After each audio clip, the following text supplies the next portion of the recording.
Ang Mu Group, si General Manager Mu, bilang ang nangungunang kumpanya sa bansa, 1 bilyong halaga ng CEO, ang kanilang domestic operations ay umabot na sa Barrio Bayun. Shukshu, bakit ba naman palagi kang nanonood ng mga balita na hindi naman natin, ordinaryong tao, kayang abutin? Ano ba ang ginagawa mo? Ayusin mo na lang ang tindahan mo. Kung hindi, sisitahin ka na naman ng biyanan mo, di ba? Paano mo nasabi na wala itong kinalaman sa akin? Wasakin niyo ang stall na to. Ay, ano ang ginagawa ninyo? Ano ang ginagawa mo? Wasakin niyo rin ang stall niya.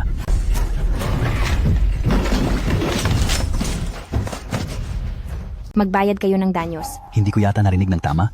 Sinabi mo na magbabayad ako ng danyos? Oo, hindi lang ako. Lahat ay dapat bayaran. Ako, si Lindayong, ay kumikilos para sa Mu Group, para kay Vice President Zhao. Kung kinalaban mo ako, kinalaban mo rin si Vice President Zhao. Zhao Pei Yuan. Ang galing mo talagang gumamit ng pangalan niya para mangloko-lokohan sa kung saan-saan. Napakawalang galang.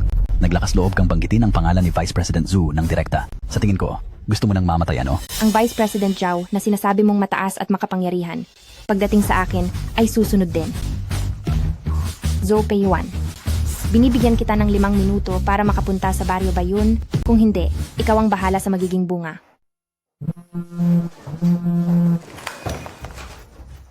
Hi, General Manager Mu. Opo, papunta na ako agad. Tinawag ako ni General Manager Mu. Maghanda agad ng sasakyan para makapunta sa Barrio Bayun.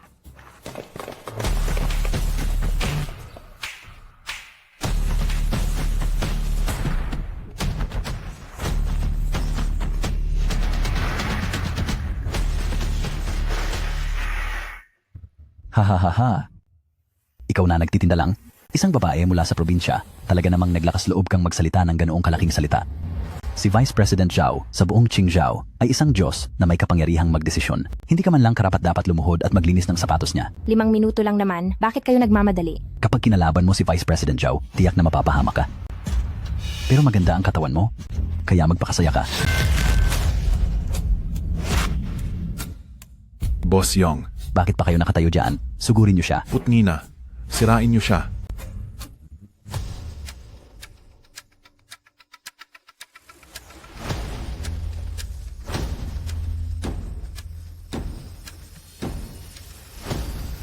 Naglakas loob kayong saktan si boss mo. Lindayong, napakatapang mo. Ginang mo, Pangalawang Pangulo Zhu, nagkakamali po ba kayo ng pagkakakilala? Isa lang siyang amoy squatter? Paano magiging ginang mo? mga walang hiya. Sino ka ba talaga para ganyanin mo ang sino man? Siya ang tagapamahala ng ating Mu Corporation, si Mu Shukshu. Zhou Pei Yuan, napakatapang talaga ng mga tauhan mo. Kung hindi ako narito ngayon, baka mawalan na ng mga pwesto ang mga tindera sa kalyeng ito. Ako po ay nagkulang sa pamamahala. Parusahan ninyo ako, Ginang Mu. Shukshu, ginang mo, hindi kita nakilala ng mabuti. Hindi ko inakala na ikaw pala ay isang napakakapangyarihang tao. Tita, ganoon pa rin ang pakikitungo mo sa akin. 10 beses na bayad pinsala sa bawat pwesto na nawalan. Kung magkakamali ulit sila, wala na silang patutunguhan. Opo, Peyuan, ang asawa kong si Cheng Jiakang, tungkol sa kanyang pagpasok sa Mu Corporation, paano mo inaayos? Ginang Mu. Huwag kang mag-alala. Naayos na namin para sa iyong asawa sa marketing department ng Mu Corporation ang posisyon ng vice manager. Pagkalipas ng 3 araw, bibigyan din namin siya ng isang natatanging promotion party. 5 taon na ang nakakaraan, iniligtas ako ni Jiakang. Upang hindi siya makadama ng kababaan, itinago ko ang aking pagkatao at sinamahan siya sa loob ng 5 taon. Pagkatapos ng formal na pagpasok ni Jiakang sa Mu Corporation, sasabihin ko sa kanya na ako ang tagapamahala ng Mu Corporation. Pagkatapos niyan, personal kong aayusin ang kanyang appointment letter. Opo,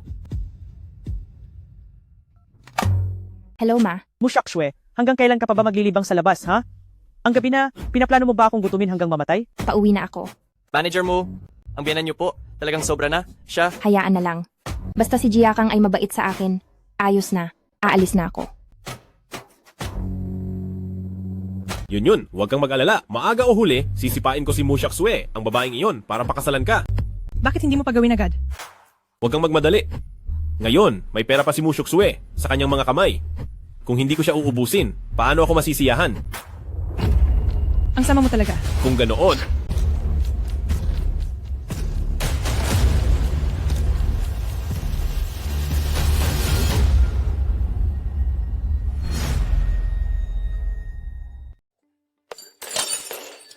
Walang kwentang bata. Hindi mo nga magawa ang simpleng gawaing ito. Ayusin mo agad. Ang bagal-bagal mo? Ano bang silbi mo? Para buhayin ka ng pamilyang Cheng? Lola, nagkamali po ako. Hindi ko na po uulitin. Mama, Xiaoyue, ayos ka lang ba? Ma, kapag nagkakamali ang bata, sapat na sabihan mo lang, bakit mo siya ginaganyan? Nagtatalo ka pa? 5 taon na. Nakipag-isa ka sa pamilyang Cheng. Pero ang isinilang mo ay isang pabigat na walang silbi. Hindi ko masabi sa ating mga ninuno. Ma, ang babae ay dugot laman din ng pamilyang Cheng. Babae ka rin. Bakit ganyan ka magsalita? Ano, ayaw mo sa pananalita ko? Umalis ka sa pamilyang Cheng. Wala kang kapangyarihan at walang pera.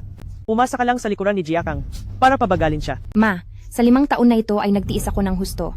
Lahat ng kailangan, pagkain, damit at gamit ng pamilyang Cheng ay sa akin nang gagaling. Hindi ba't sobra na ang sinasabi mo? Hindi ba't kumikita ka lang ng maliit na pera sa pagtitinda? Kailangan mo pa bang araw-araw bungangaan sa tenga ko? Ang hindi nakakaalam, iisipin na ang pamilyang Cheng ay sumunod sa apelyido mong Mu. Naku, ma, tama na po.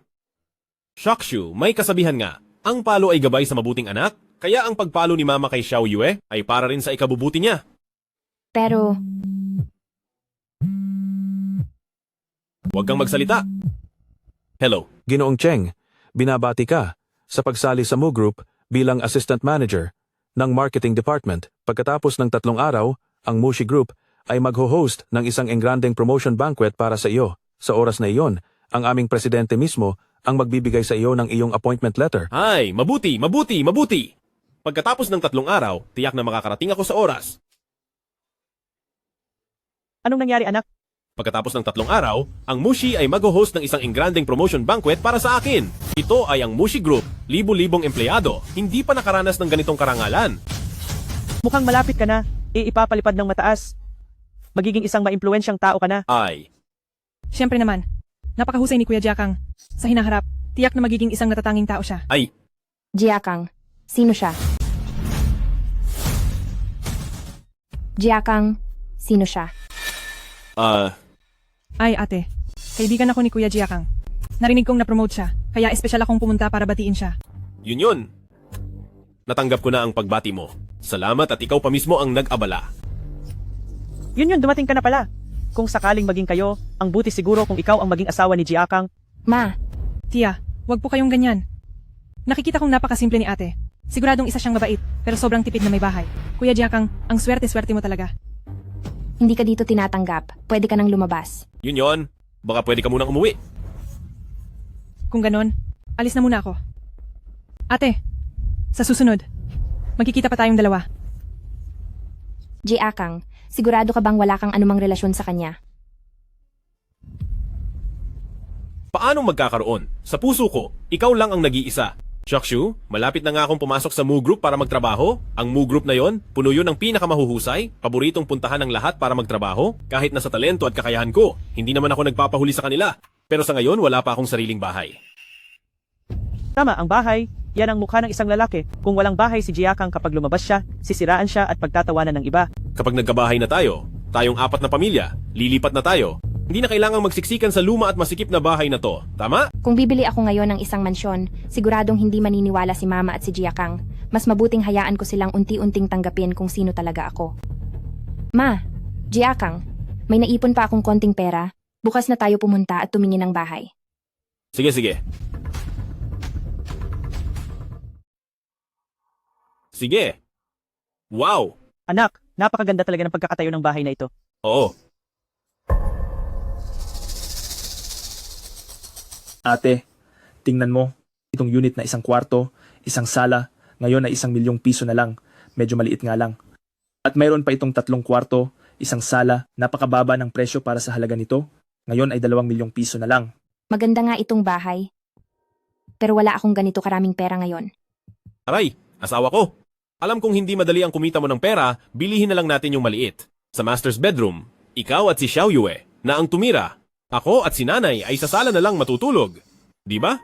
Hindi ko alam kung itong aking katawan ay tatagal pa ng gaano katagal. Asawa ko, tayo ay pamilya.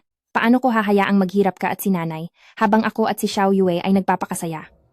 Kung kumalat ito, hindi ba tayo magiging katawa-tawa? Bukod pa rito, kapag nagtagal, hindi rin kakayanin ng katawan mo at ni nanay. Pero hindi ko rin matiis na dahil sa pamilya natin ay magkaroon ka ng 1 milyong pisong utang. Masyadong mahirap yan. Ayos lang, hindi ako nahihirapan. Basta't mahalin mo ako ng totoo. Lahat ng paghihirap na ito ay walang anuman. Bibilihin natin yung 3 kwarto, 1 sala. Si nanay ay 1 kwarto, si Xiao Yue ay 1 kwarto. At tayong dalawa ay 1 kwarto. Shukshu, pinakasalan kita. Ito ang swerte ng buhay ni Cheng Jiakang. Sa ilang araw, sa promotion banquet, sasabihin ko sa lahat kung gaano kahusay ang aking asawa. Napakasarap namang tignan ng mag-asawang ate at Kuya Cheng. Ate, halika rito sa akin, pirmahan na natin ang kontrata. Kapag nabayaran na ito, kayo at si Kuya Cheng ay makakalipat na kaagad. Jiakang, Aba, magbabayad muna ako.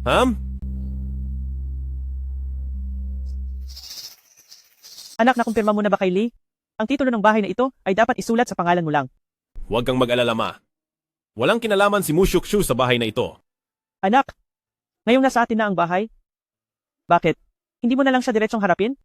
Ma, ang dami niyang sakripisyo para sa pamilya Cheng.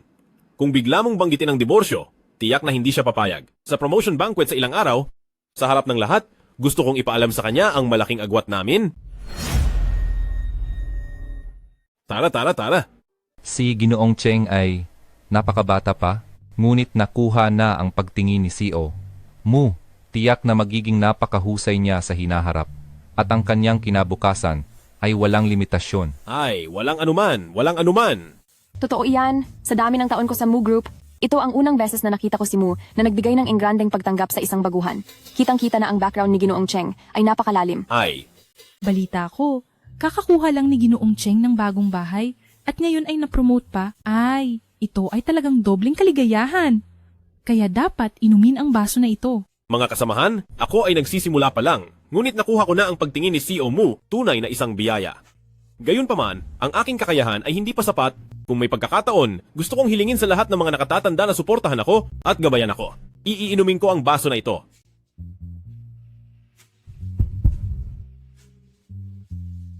Napakahusay, Jiakang. Ngayon ay ipapaalam ko sa iyo na hindi ako isang simpleng nagtitinda, kundi ang pinakamarangal na CEO ng Mu Group sa buong Qingzhou. Oh mama, dito ba nag-host ng promotion party si Papa? Tama. At mayroon pa akong malaking sorpresa para sa iyo. Anong malaking sorpresa? Xiao Yue, huwag kang magmadali. Tayo ay hahanapin muna si Papa. Balita ko, si CEO Mu na hindi nagpakita sa loob ng 5 taon ay personal na magbibigay ng appointment letter kay Ginoong Cheng. Ito ay tunay na isang malaking karangalan. Ay, Jiakang. nandito na ba ang lahat?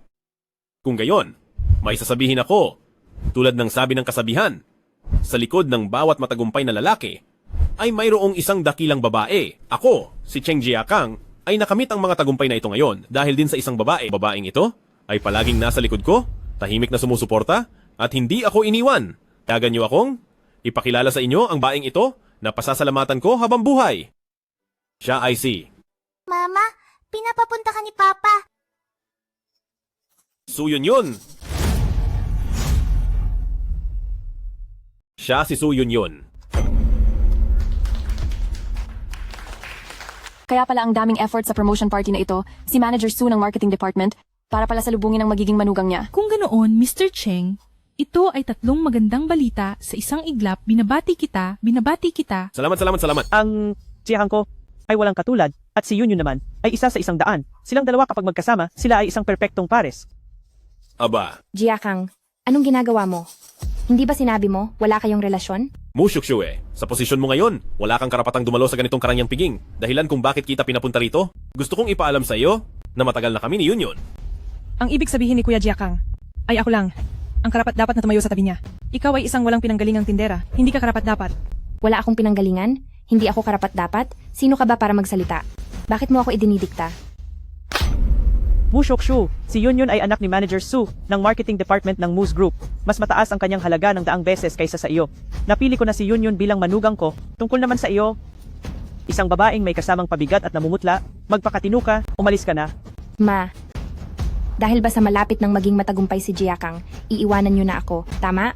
Kung ganoon, ano ang silbi ng 5 taon kong sakripisyo? Dahil sa kabutihan ni Jiakang, ay pinulot kanya noon, kahit maglingkod ka pa sa aming pamilya Cheng ng 50 taon, wala kang karapatang magreklamo kahit isang salita. Jiakang, iyan ba ang ibig mong sabihin? Oo, sa posisyon mo ngayon, hindi ka nakarapat dapat sa akin. Kung patuloy kang makikipag-ugnayan sa akin, mapapahiya ka lang. Pirahan mo ito. Makikipagdiborsyo ka sa akin? Ako si Cheng Jiakang, ay isang mapagmahal at matapat na tao. May 100,000 yuan sa card na ito. Ito na ang kabayaran ko sa iyo. Ate, kung ako ang tulad mo na kinasusuklaman, mas gugustuhin ko pang magtago na lang. Kung ako ikaw, mas mabuti pang maghanap ng butas sa lupa at doon ka na lang magtago. Masamang babae. Huwag mong apihin ng mama ko. Ikaw na anak sa labas. Magdidiborsyo na ang nanay at tatay mo. Kaya naman, ako na lang ang magiging mama mo. Gusto mo? Pangako, aalagaan kitang mabuti. Ayoko, may sarili akong mama. Gusto ko ang sarili kong mama. Pareho nga talaga kayo ng babaeng iyan. Hindi marunong tumanaw ng utang na loob. Anong ginagawa mo? Cheng Jiakang, si Xiao Yue ay anak mo. Kung wala si na Yun at ang kanyang ama, hindi sana ako ganito kadali nakapasok sa Mu Corporation at hindi rin ako makakakuha ng promosyon na espesyal na inihanda para sa akin ng CEO ng Mu. Anong kinalaman nila doon? Talaga bang naniniwala ka na ang isang maliit na manager sa marketing department ay may kapangyarihan para magdesisyon sa isang malaking salusalo ng promosyon?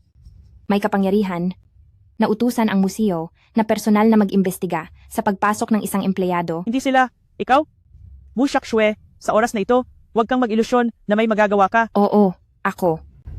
Ako ang nag-ayos ng trabaho para kay Jiakang at ako rin ang nagpautos.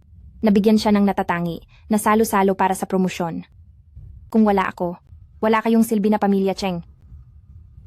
Tumahimik ka. Ikaw na walang kwentang nagtitinda. Anong karapatan mo na magsalita ng kung ano-ano dito? Cheng Jiakang. Ang sampal mong ito, inalis ang 5 taon nating pagsasama. Sana sa huli, hindi ka magsisi. Pagsisisi lang ang nararamdaman ko na pinakasalan ko ang kamalasan na tulad mo. Sinasabi ko sa iyo, kung hindi ka palalabas ngayon, hindi ko na igagalang ang nararamdaman ko mamaya. Inay, tulungan niyo po ako. Xiao Yue. Su Yun. Kung mangahas kang sakta ng anak ko, pagbabayaran mo ito. Tingnan lang natin. Ikaw na isang hamak na tindera sa kalye. Anong karapatan mo para magpabayad sa akin? Anong ginagawa mo? Bitawan mo ang anak ko. Umalis ka. Ngayon hindi ka namin pakakawalan. Pinapayuhan kitang sumunod ngayon at pirmahan ang kasunduan sa diborsyo. Sige, pipirmahan ko.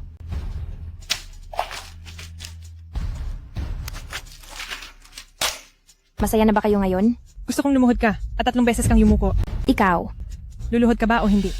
huwag mong galawin ang anak ko. Sige, luluhod ako.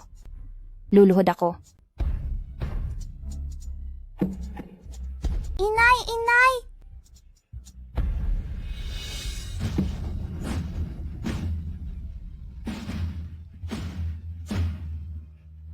Tigil!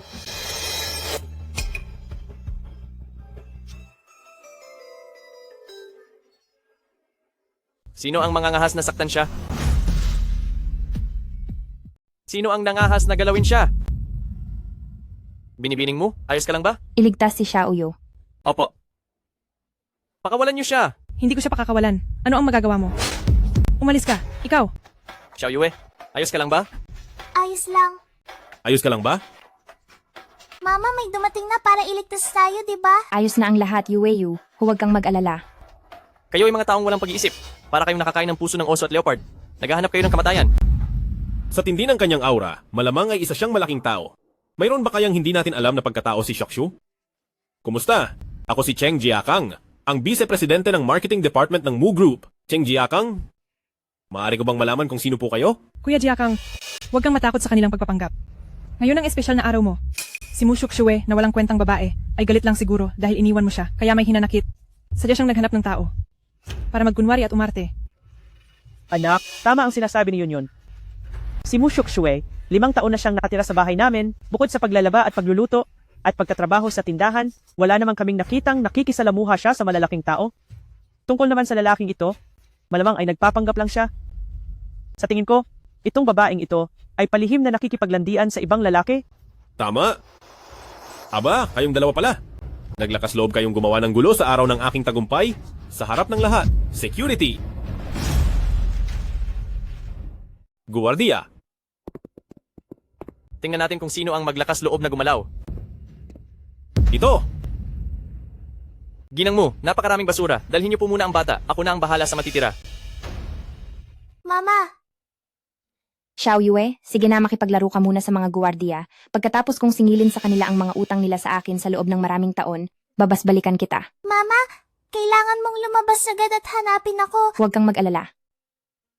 Ihatid siya para magpahinga.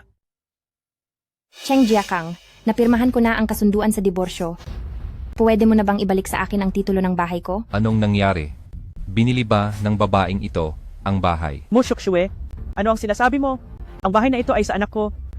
Walang kinalaman ang bahay na ito sa iyo. Ang bahay na ito ay pinaghirapan kong bilhin sa pamamagitan ng pagtitinda ng paisa-isa. May kinalaman ba ito sa iyo at sa anak mong Linta?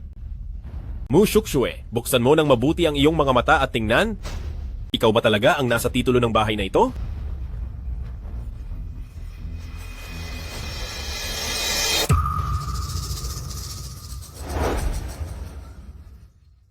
Kaya pala, pinlano nyo na ang lahat ng ito noon pa. Ganoon din ang pagtrato nyo sa akin. Tulad ng pagtatapon sa aso pagkatapos mapakinabangan. Cheng Jiakang, napakahamak mo. Mga Ginoo. Ang lalaking ito, hindi lang iniwan ang kanyang asawa. Ikinahihiya pa niyang inangkin ang bahay na binili ng asawa niya gamit ang pinaghirapan nitong pera sa pagtitinda. Ang ganitong tao, nangangarap pang sumali sa senior management ng Mu Group. Karapat-dapat ba siya? Mu Shuxue, anong sinasabi mo? Mu Shuxue, hayop ka. 5 taon mo nang sinasaktan ng anak ko. Hindi ka pa ba nasiyahan, ha?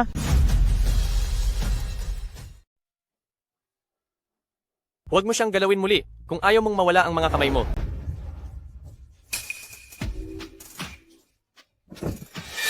Tara na kayo, tingnan nyo. Ang manugang kong ito, nakikipagsabwatan sa ibang lalaki, walang kahihiyan, inaagaw ang bahay ng anak ko. Kawawa naman ang anak ko, bakit ang malas ng buhay niya? May hustisya pa ba rito? Kayo po. Huwag kayong maniwala sa sabi-sabi ng babaeng ito. Ang totoo ay ang babaeng ito. Ang naunang nakipagrelasyon sa ibang lalaki, kaya siya ang may kasalanan. Si Kuya Jiakang ay nagtiis sa loob ng 5 taon para lang sa kanyang reputasyon. Nagtiis siya ng 5 taon. Ngayon, para sa reputasyon ng pamilya mo, wala siyang ibang magawa, kundi makipaghiwalay sa kanya. Tama. So yun. Sayang naman at hindi ka nagkukwento. Talagang malaki ang nawala sa iyo. Grabe naman yan. Oo nga. Kung si CEO mo ay naghanda ng promotion party para kay Mr. Cheng, ibig sabihin, sigurado akong nakita niya ang magandang pagkatao ni Mr. Cheng. Ngunit ang babaeng ito ngayon, hindi lang gustong agawin ang mga bagay, kundi gusto pang siraan si Mr. Cheng. Hindi natin siya hahayaan. Lumabas ka na rito. Hindi ka namin tinatanggap dito. Kung aalis ako, itong promotion party na ito, hindi na matutuloy. Ayan na naman, Mu Shuxue, huwag ka na dyan, nagpapanggap na matapang, di ba? Lahat ng narito ngayon, hindi ba't mga makapangyarihan at mahahalagang bisita? Nandito ka pa rin? Lumayas ka na nga. Nakakahiya. Cheng Jiakang, hindi ko talaga inaasahan na magiging ganito ka ngayon. Dati, Anong taon-taon? Ay, pasensya na. Pwede mo bang alagaan ang babaeng ito para sa akin? Ha? Babalik ako kaagad. Sige. Oo? Naalala ko na. Iyon pala ang nangyari. Sinasabi ko sa'yo, Moksue, ang tanga mo talaga. Hindi mo siguro akalain, ang nagligtas sa'yo noon ay ako? anong ibig mong sabihin? Kaya pala, sa loob ng maraming taon, siya ay laging nagmamadali na magpauto. Sasabihin ko sa iyo ang totoo. Ang nagligtas sa iyo noon ay ibang lalaki. At ako, isa lang akong dumaan. Ha ha ha! Ang tanga talaga. May taong nagkamali pa sa pagtanaw ng utang na loob. Ha ha ha! Pei Yuan. Pangulo, huwag po kayong mag-alala. Ipapahanap ko ang inyong tunay na tagapagligtas. Ngayon ay ipapakita ko sa inyo kung sino ang dapat umalis. Sa huli, Uy, Moksue, anong ginagawa mo? Aba, Mokshuxue, anong ginagawa mo? itong sulat ng paghirang, hindi ko gusto, pupunitin ko. Aba, Shuxue, itong oportunidad na ito? Ilang taon kong hinintay bago ko nakuha? Itong pagkakataong umasenso? Huwag mo namang sirain, pwede ba? Ha? Ako ang nagbigay nitong sulat ng paghirang. Kung kaya kong magbigay, natural, kaya ko rin itong punitin. Sa ganitong pagkakataon, huwag ka nang magyabang. Aba. Ikaw. Mokshuxue, Ikaw ay isang malas. Sinira mo ang kinabukasan ko, papatayin kita, ako.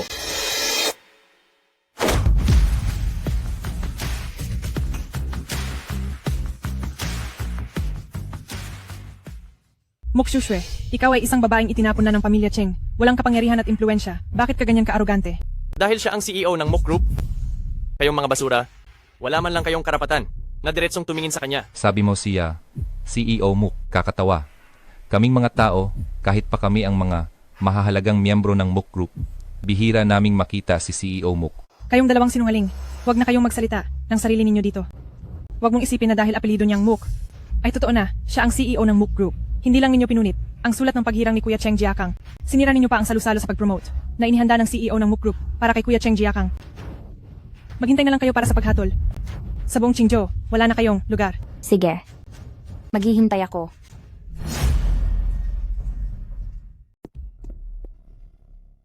Tatay, dumating ka sa tamang oras. Dali, ibunyag mo ang totoong mukha ng dalawang manlolokong ito. Ang lalaking ito ay nagsasabi na, ang babaeng ito ay si Mu Shuxue. Kalokohan. Tatay, Tumahimik ka. So yun. Ngayon ba ay gusto mong ipahamak ang pamilya Su? tatay, ano ang ibig mong sabihin? Pinapabuking ko sa iyo ang totoong mukha ng dalawang ito.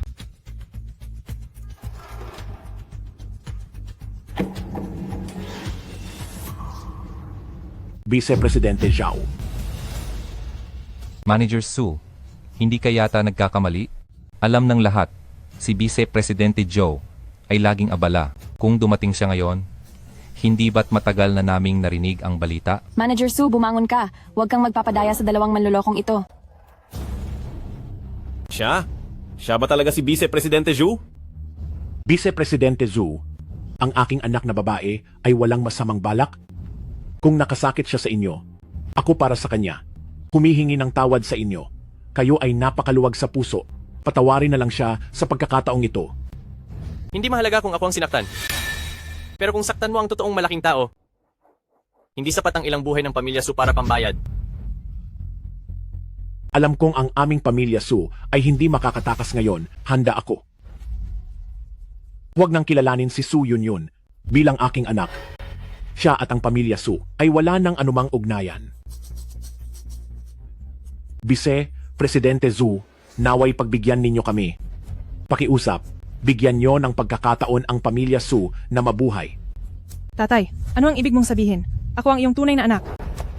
Noong ikaw ay nagpapahirap, hindi mo ba naisip na mag-iwan ng paraan para makaligtas? Zhou Peiyuan. Narito, Ang mag-ama ay ibinibigay ko sa iyo upang panagutin. Tandaan ng isa, ang Mu Corporation ay hindi nagtatago ng mga perwisyo. opo, agad na paalisin sila sa Qingzhou. Kuya Jiakang, 5 taon akong sumama sa iyo nang walang pangalan o katayuan. Hindi mo naman siguro kami pababayaan. Pabalikin siya. JK, para lang sa'yo kaya ako nanatili sa Qingzhou. Hindi ba't sinabi mong papakasalan mo ako? Tama na, so yun. Kailanman ay niloloko lang kita. Sa puso ko, mula simula, si Shaksui lang ang nag-iisang babae. Kung hindi ka lang ganon, kakapalang mukha at umakyat sa kama ko, paano ko naman lolokohin si Shaksui? Cheng Jiakang, nagpapanggap ka bang hindi mo alam ang katotohanan? Sa loob ng maraming taon, ikaw ang laging nagpupumilit na habulin ako. Niloko ka lang ng anak ko? Noong una, akala namin, isa kang kahanga-hangang tao. Sa huli, kahit sino lang kayang palayasin ka sa Qingzhou, ah. So yun? Magpakatino ka na. Huwag mo nang kulitin ang JK namin. Kung hindi, ang manugang ko, hindi ka papalagpasin. Ikaw na matandang demonyo, binabaluktot mo ang katotohanan, ha? Lalabanan kita. Kamangha-mangha. Tunay na kamangha-mangha. Sa buong buhay ko, ngayon ko lang nakita ang eksena ng pag-aaway ng dalawang aso. Mu Shuxue, ikaw. Walang galang, ang pangalan niya, sino ka para tawagin? Dalhin siya sa baba. Shaksui, nagkamali ako kanina? Pumunta tayo ulit, pwede ba? Pumunta ulit? Cheng Jiakang, ang huling pagmamahal ay mas mura pa kaysa damo. Sa tingin mo may pag-asa pa ba tayo? Shaksue, tulad ng sabi-sabi, ang mag-asawa ay nag-aaway lang sa higaan at nagkakabati din. Ikaw at si Jiakang, 5 taon na kayong mag-asawa, bakit ba kayo maghihiwalay? Isa pa, isipin mo rin si Xiao Yue? Anak siya ni Jiakang, hindi ba? Shan Quilan, sa tingin mo ba, hindi ka nagkamali sa paghihiwalay namin ni Jiakang? Hindi mo nahuli ang puso ng anak ko? Ano ang kinalaman ko doon? Kung hindi ka lang ganit sa yaman at laging gustong magpakasal sa may kapangyarihan, hindi sana umabot sa ganito ang lahat. Tama na, Mushokshu. Bakit hindi mo tanungin ang sarili mo? Bakit mo itinago ang iyong pagkatao sa loob ng 5 taon? Bakit mo ako pinahiya sa isang napakahalagang okasyon? Gusto mo lang akong pagtawanan, hindi ba? Ngayon, ayos na, nakita mo na. Sinasabi ko sa iyo, lahat ng nawala sa akin ngayon, pati ang aking kinabukasan, ikaw ang dahilan. Ang iyong kinabukasan, simulat sa pool, nasa sarili mong mga kamay. Wala ka lang talagang kakayahan. Wala akong kakayahan? Ako, si Cheng Jiakang, isang kagalang-galang na batang henyo, ang taong pinahahalagahan ng chief mo ng Qingzhou. Ang aking kakayahan ay hindi mo kayang sukatin. Bakit ka tumatawa? Natatawa ako dahil hanggang ngayon, hindi mo pa rin alam ang sitwasyon. Sa loob ng 5 taon na ito, kung hindi ako ang araw-araw na nagtitinda at kumikita para buhayin kayong mag-ina, saan ninyo kukunin ang payapa ninyong pamumuhay? Kung hindi dahil sa akin, wala kang karapatang pumasok sa piging na ito ngayon. Imposible, hindi ito maaaring mangyari. Cheng Jiakang, mula ngayon, wala na tayong koneksyon. Pei Yuan, Narito ako. dapat nang matapos ang piging na ito. Opo.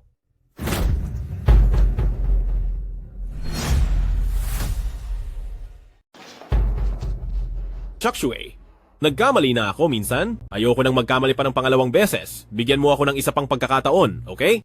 Isa lang.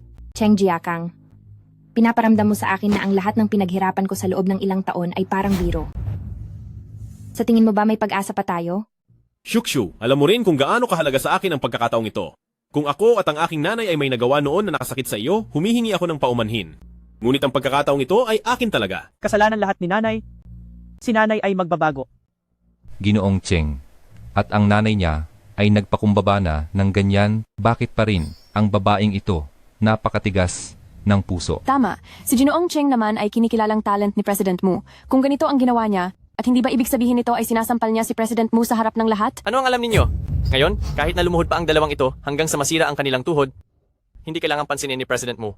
Vice President Chow, bagamat lubos namin kayong iginagalang, pero ang pagtatanggol ninyo ng ganyan sa dalagang ito, hindi namin maiwasang maghinala na ginagamit ninyo ang inyong posisyon para sa sariling kapakanan at inaabuso ang inyong kapangyarihan. Ang lahat ng nangyari mula simula hanggang dulo, kayong lahat na narito, ay kitang-kita. Ang dalagang ito ay halatang hindi binibigyan ng halaga si President Mu.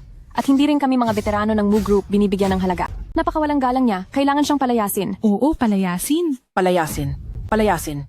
Napakawalang galang ninyo. Ito ay pagsuway sa nakatataas. Kayo.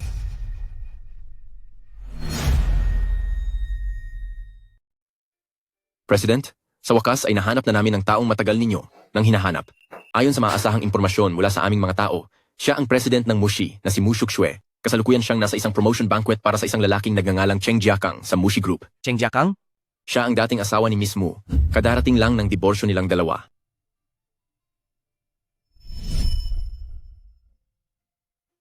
Ayos ka lang ba?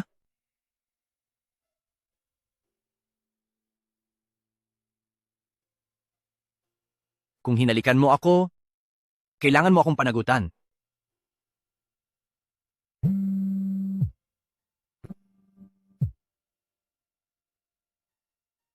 President, may nangyari sa grupo. Pakiusap. Bumalik ka kaagad. Pakitulungan mo akong alagaan ang dalagang ito. Babalik ako kaagad. Sige, sige, sige.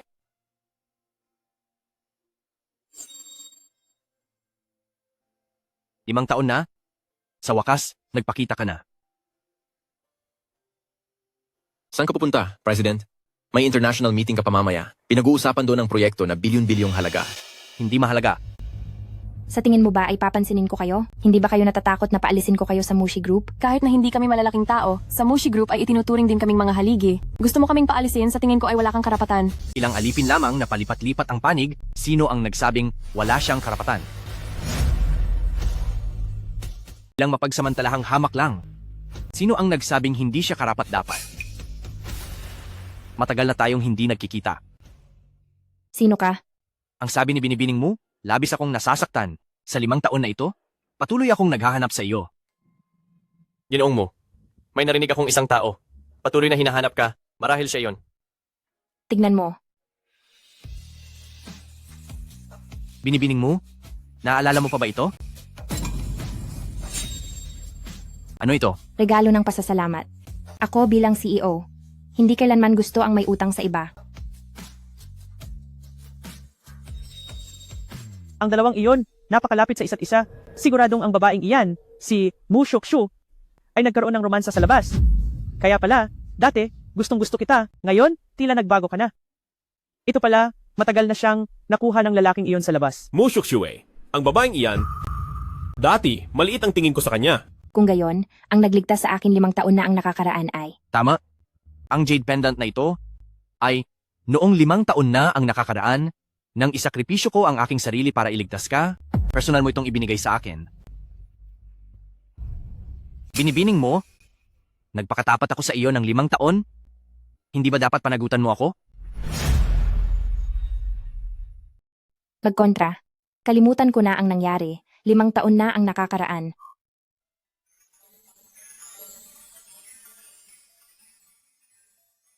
Ayos ka lang ba? Tama na kayong dalawa? Sa harap ng napakaraming tao, nagsisigawan, wala ba kayong hiya? Mu Shukshu, ang bilis mo. Makahanap agad ng ibang lalaki? Ikaw si Cheng Jiakang?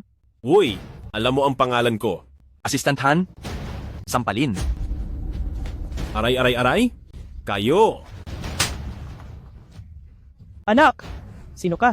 Bakit mo sinasaktan ng anak ko? Kung maglakas loob pa siyang magsalita ng walang galang, sisirain ko ang bibig niya.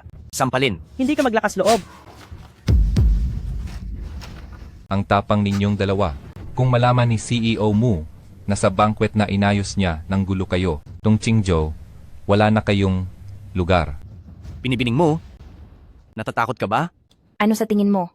Dahil diyan, paano natin haharapin ng Mu Group ang mga taong nagbabago ng panig na ito? Sino ang sinasabi mong walang silbi? Sino ka ba? Ano ang karapatan mo dito na magdikta? Pasok.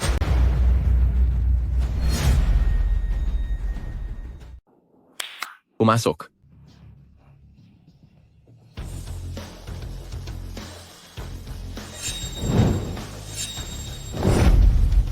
Ito ang aming CEO.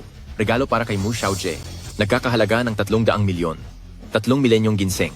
Ang puso ni Zhao Yi na nagkakahalaga ng 600 milyon, ang asul na kristal ng pag-asa na nagkakahalaga ng 800 milyon, at isang villa estate na nagkakahalaga ng 2 bilyon. Sana si Mu Xiaojie ay maging ang pinakamakinang na babae sa lahat. Mu Xiaojie, masaya ka ba sa mga regalong ito? Grabe, sino ba talaga ang taong ito? Sa pagkakaalam ko, maliban sa pinakamayamang tao sa bansa, si Pangulong Beijing yan, wala pang ibang tao ang nakapaglabas ng napakaraming mamahaling regalo ng sabay-sabay. Siya ba ang sinasabing taong walang kapantay sa mundo? Para sa babaeng ito, pumunta siya ng Qingzhou. Mukhang napasama tayo ngayon. Huwag muna kayong magpanik. Si Pangulong Pei, ang pinakamayamang tao sa bansa, ay isang marangal na tao. Paano natin siya makikita?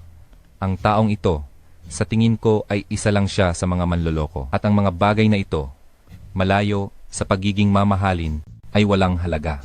Hemp. Mu Xiaojie, bakit ka tumatawa? Natatawa ako sa kanilang pagkabulag. Hindi nila makita na ang mga bagay na ito ay mga kayamanang napakmahalaga. Tunay na kakaiba si Mu Xiaojie. Kayo, kung may makapaglabas ng mas magandang bagay, ako mismo ang sisira sa mga ito? Anong sa inyo? May gusto bang sumubok? Kanina, hindi ba kayo mayabang? Bakit ngayon naging pipi na kayo? Mu, nakumpirma na po, ang taong ito ay talagang ang pinakamayamang tao sa buong bansa, Beijing yan. GMP. Kami po ay walang kakayahang tumingin, kaya po kami nakasakit sa inyo. Handa po kaming ibigay ang lahat ng aming yaman bilang paghingi ng tawad. Sana po ay patawarin ninyo kami. At huwag ninyong saktan ang aming mga tagapagmana. Handa po kaming ibigay ang lahat ng aming ari-arian. Basta pumapawi ang galit ni GMP. Nanay, siya ba talaga ang pinakamayamang tao sa bansa? Mu Shukshu, ang babaeng ito, anong kapangyarihan ang ginamit niya? Para lang tulungan siya ng pinakamayamang tao sa buong bansa. Ang inyong maliit na yaman ay wala sa aking paningin. Ngunit kayo ay nagpagalit sa aking nobya, paano ninyo babayaran ito? Nobya, ang babaeng ito ay nakakuha ng ganoong kakilalang tao tulad ni GMP. Kami po ay bulag. Nasaktan po namin ang tunay na makapangyarihang tao. Ngunit ipaparusa po kami ng ginang. Wala po kaming reklamo. Sa simula ay wala akong pakialam sa inyo. Ngunit kayo ay mapagbalat kayo at mapang-api, labis ninyong sinisira ang reputasyon ng Mu Corporation. Gusto ko kayong umalis ngayon sa Mu Corporation. Opo, maraming salamat po sa ginang sa pagpatawad. Tatanggapin po namin ang parusa. Nobya, ikaw, mabuti. Ang galing mo talaga. Maraming tao dito. G. M. Pei. Lumayo muna tayo. Gusto kong pag-usapan ang tungkol sa atin.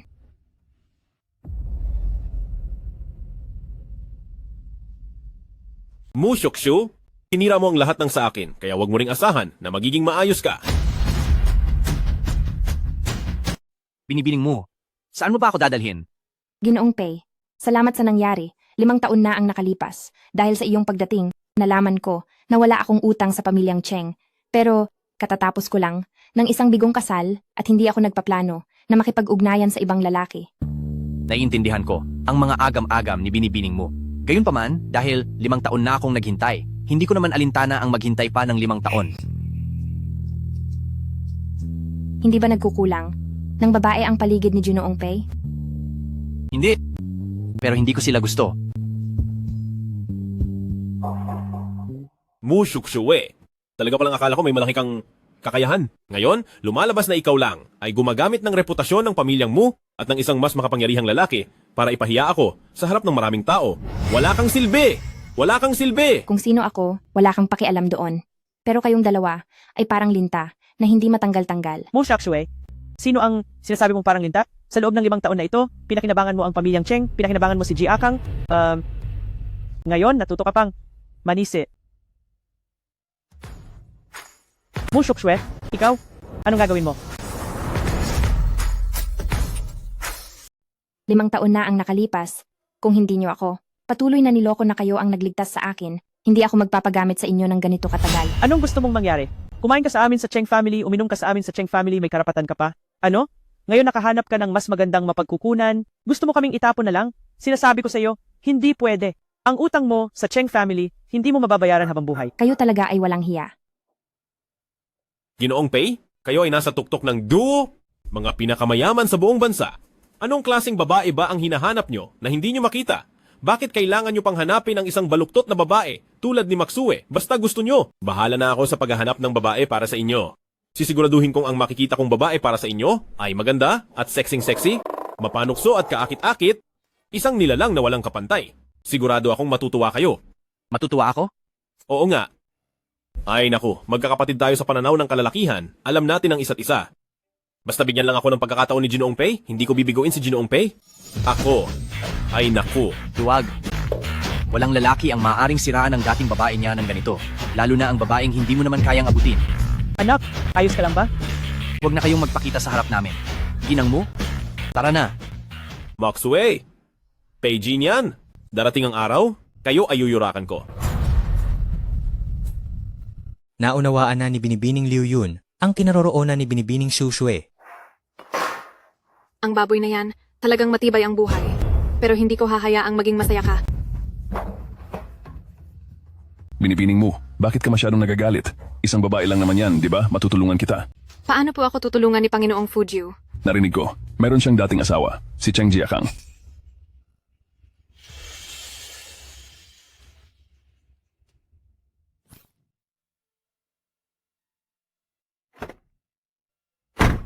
Director Pei, kailan ka ba titigil sa pagsunod sa akin? Kung dahil yan sa nangyari 5 taon na ang nakakaraan, para mabayaran ang pagkalugi, maaari kitang bayaran ng 10 bilyon o higit pa. Sa tingin mo, wala akong pera? Kung gayon, ano ang gusto mo? Ang binibining mo ay napakatalino. Hindi siguro alam kung ano ang gusto ko, ano? Director Pei, gumalang ka sa sarili mo. Binibining mo, ano pa ang iyong alalahanin? Kung wala na... Mama, ikaw at yung gwapong tito kanina? Hindi, mali ang nakita mo. Hindi ba't tinatanong ni Director Pei kung ano ang aking alalahanin? Si Xiao Yue ang aking alalahanin. Naniniwala akong si Director Pei ay walang tradisyon na maging ama ng anak ng iba, ano? Director Pei, hindi pa ba malinaw ang sinabi ko?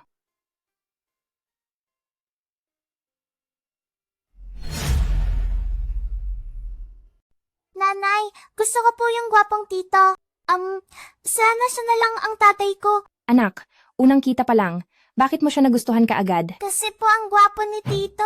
Kapag po magkasama kayo ni nanay, mas magiging masaya po kayo kaysa dati. Sana po ay laging masaya si nanay. Aking Xiao Yue, napakabait mo na pala.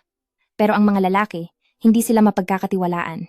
Kahit walang lalaki, kaya pa rin mamuhay ng maayos si nanay. At kaya ko ring alagaan ng maayos ang ating Xiao Yue. Ginoong Mu, ito po ang bagong biniling villa para sa inyo. Bago po kayo opisyal na bumalik sa Mu Group, pansamantala po muna kayong manirahan dito. Nanay, ito na po bang bago nating bahay? Oo, gusto mo ba Xiao Yue? Opo, salamat tito. Napakabait ni Xiao Yue.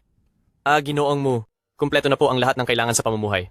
Kung mayroon pa po kayong kailangan, sabihin niyo lang po sa kanila. Peyuan, sa mga taong wala ako sa Mu Group, talagang napakahirap ng pinagdaanan mo. Dahil ikaw ang namamahala sa Mu Group, talagang panatag ang loob ko. Ito po ang nararapat kong gawin. Ginoong Mu, kayo po at ang binibini ay magpahinga muna. Xiao Yue, maglaro ka muna. Maliligo si nanay. Okay.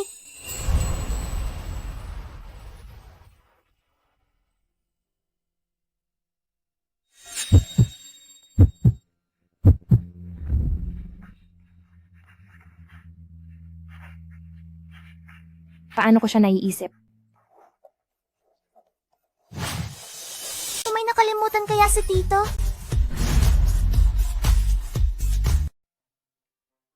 Muntik na akong mahalikan ng gwapong tiyuhin ng mama ko. Bakit ka nandito? Akala ko si Pei Zong ay isang ascetic na matandang opisyal, pero ang presidente pala ay maraming kalokohan sa pribado. Dala ko ang regalo para sa mama mo mula sa salo-salo. Nasa itaas ang mama ko. Anong problema kung nasa itaas? Wala naman. Umakyat ka na at hanapin ang mama ko. Han Teju, bumili ka pa ng ibang regalo na gusto ng mga bata. Basta gusto ni Xiao Yue, bilhin mo lahat para sa kanya. Opo. Salamat, gwapong tiyuhin.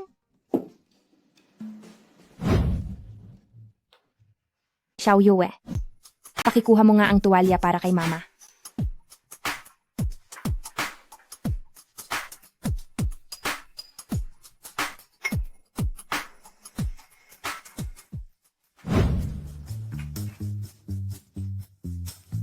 Bakit ikaw? Kung hindi ako dumating, hindi ba walang magbibigay ng tuwalya kay binibining mo? Ang tanong ko, bakit ka naririto? Sa bahay ko? Dapat mong itanong kay Xiao Yue.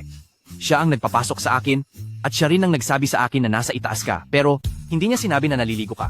Itong si Xiao Yue, bata pa, ay kumakampi sa iba. Tingnan mo kung paano ko siya pagbabayarin. Aray! Sa ganyang ayos mo, ako lang ang pwedeng makakita, hindi ang iba.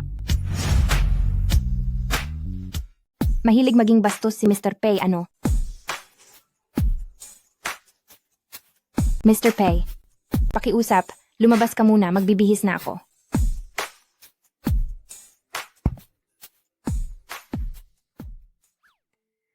Mama, bakit ka bumaba? Aya Uyue, saan galing ang mga regalong ito? Si gwapong tito, ang nagpabili sa tito na ito. Xiao Yue, gusto mo ba? Gusto ko, salamat gwapong tito. Peijin yan, talagang napakagaling mong manuhol. Ang Shining Jewel at ang Blue Diamond, lahat ay pinili kong mabuti. Hindi ba tatanggapin ni Miss mo? Paano kung sabihin kong hindi ko tatanggapin? Anong gagawin mo? Alam ko, bilang presidente ng Qingzhou Mu Group, baka hindi nagustuhan ni Miss mo ang mga regalong ito. Bakit hindi mo tularan si Xiao Yue? Sabihin mo lang sa akin kung ano ang gusto mo at bibilhin ko para sa iyo. Napakayaman talaga ni Mr. Pei. Pero, itong mga basura, kung wala kayong paglalagyan, iwan nyo na lang. Sayang naman. Anong sayang? Ang bilis tanggapin ng mama mo ang regalo, kaya wala na akong pagkakataong makadalaw ulit. Mr. Pei, gabi na, dapat umuwi ka na. Bakit ka tumatawa? Huwag kang magbukas ng pinto sa mga estranghero simula ngayon, alam mo ba?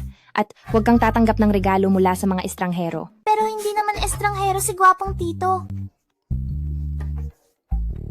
Hello? Aling Zhang. Hello, Ginang Zhang. Shakshuwe pala. Alam ni Tia na kayang-kaya mo ang lahat. Wala na rin akong ibang magawa, kaya ako naglakas loob na tawagan ka. Ginang Zhang, sabihin mo na lang direkta. Alam mo naman, sa bayan ng Bayun, kumikita kami sa paggawa ng mga handicrafts para mabuhay ang pamilya. Pero nitong mga nakaraang araw, hindi ko alam kung bakit. Hindi namin mabenta ang mga nagawang damit. Ang mga manggagawa, malapit ng magutom. Ganoon pala. Paano kung bilihin ko ang lahat ng mga damit na iyan? Ha? Kahit mahirap ang mga matatandang manggagawa, may pride sila. Kung malalaman nila na ikaw ang nagbayad, hindi ba't parang iniinsulto mo sila? Hello? Si gwapong tiyuhin ba to? Ngayon, bibigyan kita ng isang pagkakataon para makuha ang loob ni Mama. Anong pagkakataon yan? Ang mga damit na gawa ng mga lola at tiyuhin, hindi nila mabenta. Mayroon ka bang paraan para tulungan sila? Ayaw kong gamitin mo ang pera mo para direktang ayusin ito. Ito ay pansamantala lang at hindi matutuwa si Mama sa ganoon. Anong sasabihin mo? Ano pang ibang paraan? Pinapahanap kita ng solusyon sa problema, hindi para magtanong ng problema. Kung hindi ka makahanap ng solusyon, hindi ka magugustuhan ni Mama at hindi rin kita magugustuhan. Aba, ang tono ng batang babaeng ito, parang sa inyo, boss. Pareho ba? Sobrang pareho. Agad, kontakin mo ako ng isang grupo ng mga negosyanteng gumagawa ng tradisyonal na damit. Sa loob ng 2 araw, bibigyan ko ng sorpresa si Ginang Mu. Opo? Anak, napakagwapo mo ngayon. May magandang balita ba? Ma, ngayong hapon mag-host ang Ching Zhou ng isang engrandeng business mixer. At ang CEO ng Mu Group na bihira lang magpakita sa publiko ay personal na darating. Ito ay isang magandang pagkakataon. Ito nga ay isang magandang pagkakataon. Kapag nakasama natin ang CEO ng Mu Group, ang ating Cheng ay talagang uunlad na, darating na. Basta wag lang maulit ang nangyari noong nakaraang beses, na sinira ng walang kwentang Mu Shukshui na iyon. Ma, nagkakasiyahan pa tayo. Bakit mo binabanggit ang masamang balita na iyon? Tiske. Hay nako, ang daldal ko. Hindi na. Ang gwapo ng anak ko. Tiyak na mapapansin siya ng CEO ng Mu Group. Nga pala anak, kailangan mo ba ng imbitasyon para sa event na ito? Tingnan mo, may gold foil. Ay nako, may gold foil pa. Ang galing talaga ng anak ko. Ay, nga pala ma. Kunin mo ang lahat ng pera natin, ilabas mo, bibilhan ko ng regalo si Miss Mu. Lahat ba? Hindi mo ba naiintindihan na kailangan nating magsakripisyo para may makuha? Ay. Mami, napakaganda mo. Salamat sa iyo, Mr. Pei, sa pag-aayos ng kaganapang ito. Tara na.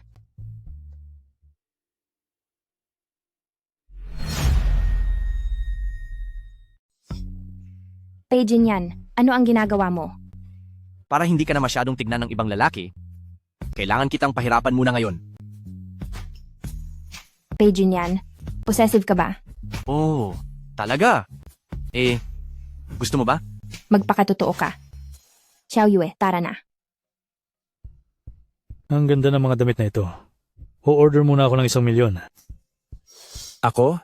2 milyon ang o-orderin ko.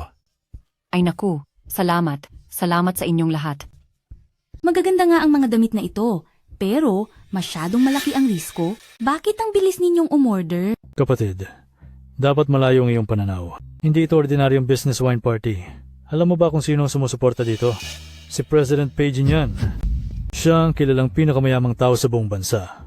Kapag nakipagnegosyo tayo sa kanya, tiyak nakikita tayo ng limpak-limpak na pera. Ganun pala iyon. Kung ganun, o-order din ako ng 1 milyon. Salamat. Tara, tingnan nyo pa. Tingnan ninyo. Matandang Zhang, ito siguro ang gawa ni Shakshu ano? Oo naman. Malaki na ang kakayahan ni Shakshu ngayon.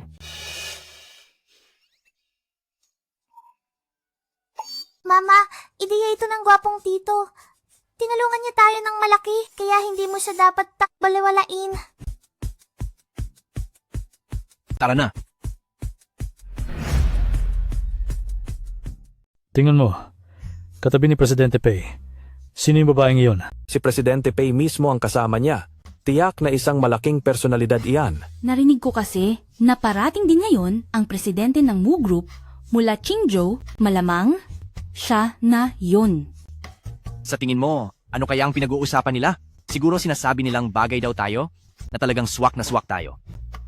Presidente Pei, sa ganitong oras, huwag ka nang magbiro. Magandang araw po, Presidente Pei. Maraming salamat po sa pagbibigay sa amin ng ganitong oportunidad para palawakin ang tradisyonal na kasuotan. Sisiguraduhin po naming sulitin ito at umaasa rin kami na sa mga susunod, Boss A. Mas marami pa tayong maging pagtutulungan sa iba pang larangan. Salamat sa inyong lahat sa pagdalo ninyo sa pagtitipong ito. Sana masarapan kayo sa pagkain at inumin ngayong gabi. At pag-uusapan ng negosyo, huwag din kalimutang isara. Siyempre. Salamat. Kung gusto mong magpasalamat, hindi ako tututol. Kung ialay mo na lang ang sarili mo, binibining mo. Shakshu, sa pagkakataong ito, ang laki ng naitulong mo sa mga kababaryo. Ang mga kababaryo gustong-gusto kang pasalamatan ng maayos. Dadalahin ko si Xiao Yue roon para kumain ng prutas.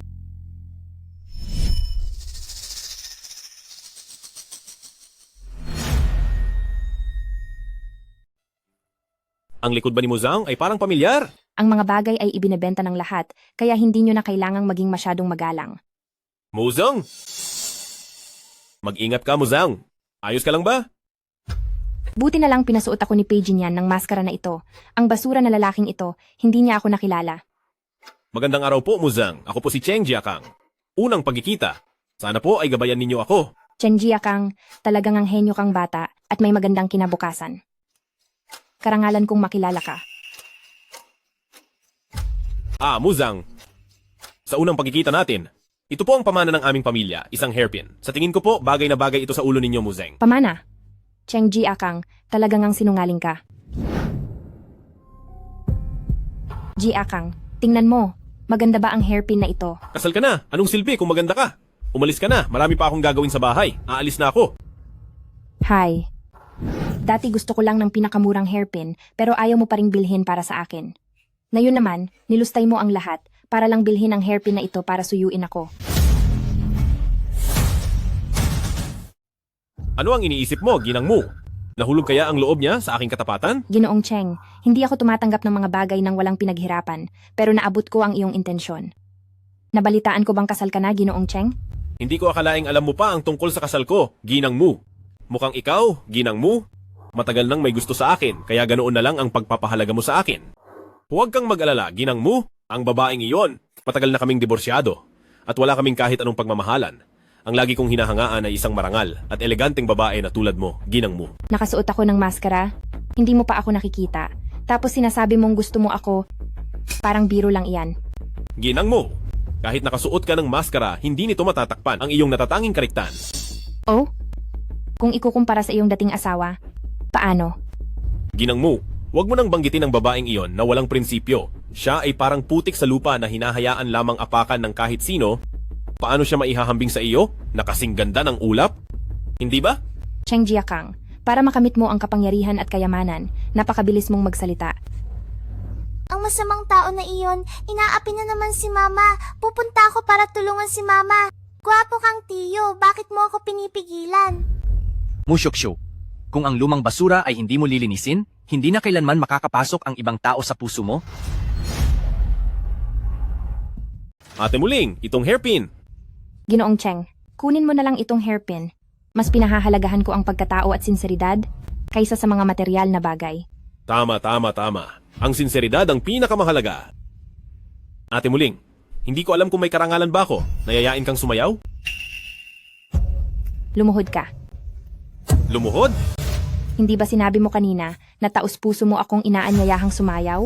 Kung taos puso iyon, ipakita mo sa akin ang sinseridad mo. Ate Muling, ang daming tao dito. Mukhang si Ginoong Cheng, hindi naman pala kasing sinsero, tulad ng sinabi niya kanina. Sa harap ng napakaraming kababayan, luluhod sa isang babae. Kung kumalat ito, paano pa ako haharap sa tao? Ngunit kung dahil dito ay mapapansin ako ni Ate Muling, ang susuportahan ko ay ang pinakamayamang tao sa Qingzhou. Sa tingin ko, pagdating ng panahon, wala nang mangangahas magsalita. Lumuhod? Natural na dapat lumuhod. Basta mapapasaya ko lang si Ate Muling, gagawin ko ang kahit anong ipagawa mo. Ate Muling, kumusta? Sana nasiyahan ka na? Nasiyahan. Bakit naman hindi? Cheng Jiakang, itaas mo ang ulo mo. Tingnan mo kung sino ako. Mushakswe, putang ina mo, niloloko mo ako. Kung hindi ka nag-asam sa kapangyarihan ng Mushi Group, paano mo hahayaang paglaruan kita? Cheng Jiakang, lahat ay kasalanan mo. Hayop, isa kang walang kapangyarihan, walang posisyon, at nagtitinda lang na hayop. Ang lakas ng loob mong magpanggap na presidente ng Mushi. Sige. Ngayon, sa harap ng lahat, ibubunyag ko ang totoo mong pagkatao. MF, magpanggap? Ako ang presidente ng Mushi? Bakit ko kailangan magpanggap? Ikaw naman, hindi mo talaga pinapalampas ang bawat pagkakataon para kumapit sa kapangyarihan. Hindi ba masaya ka kanina nang lumuhod ka? Hayop, putang ina, kasalanan mo lahat. Manahimik ka. Sa harapan ko, walang sinumang nangangahas na saktan siya. Presidente Pei, Xiao Yue. Jiakang, bakit ka narito? Ale, saktong-sakto ang pagdating mo. Kayo ni Mushakswe ay 5 taon nang nagtitinda, ikaw ang pinakakilala sa kanya. Sabihin mo, hindi ba siya isang dagang kanal? Paano magiging mataas na posisyon si presidente mo? Jiakang, huwag ka nang magulo. Itong si Shuksho, Siya nga si Presidente Mu. Kayong pamilyang Cheng, hindi ninyo pinahalagahan, kaya pinalayas ninyo ang ganito kahusay na manugang. Talagang...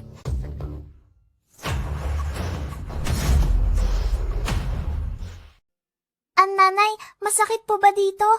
Ang hihipan po ni Xiao Yue, para hindi na po masakit. Napakahusay mo, Xiao Yue. Hindi na masakit ang nanay. Ang walang kahihiyang lalaking iyon, magaan pa ang sipa ko kanina.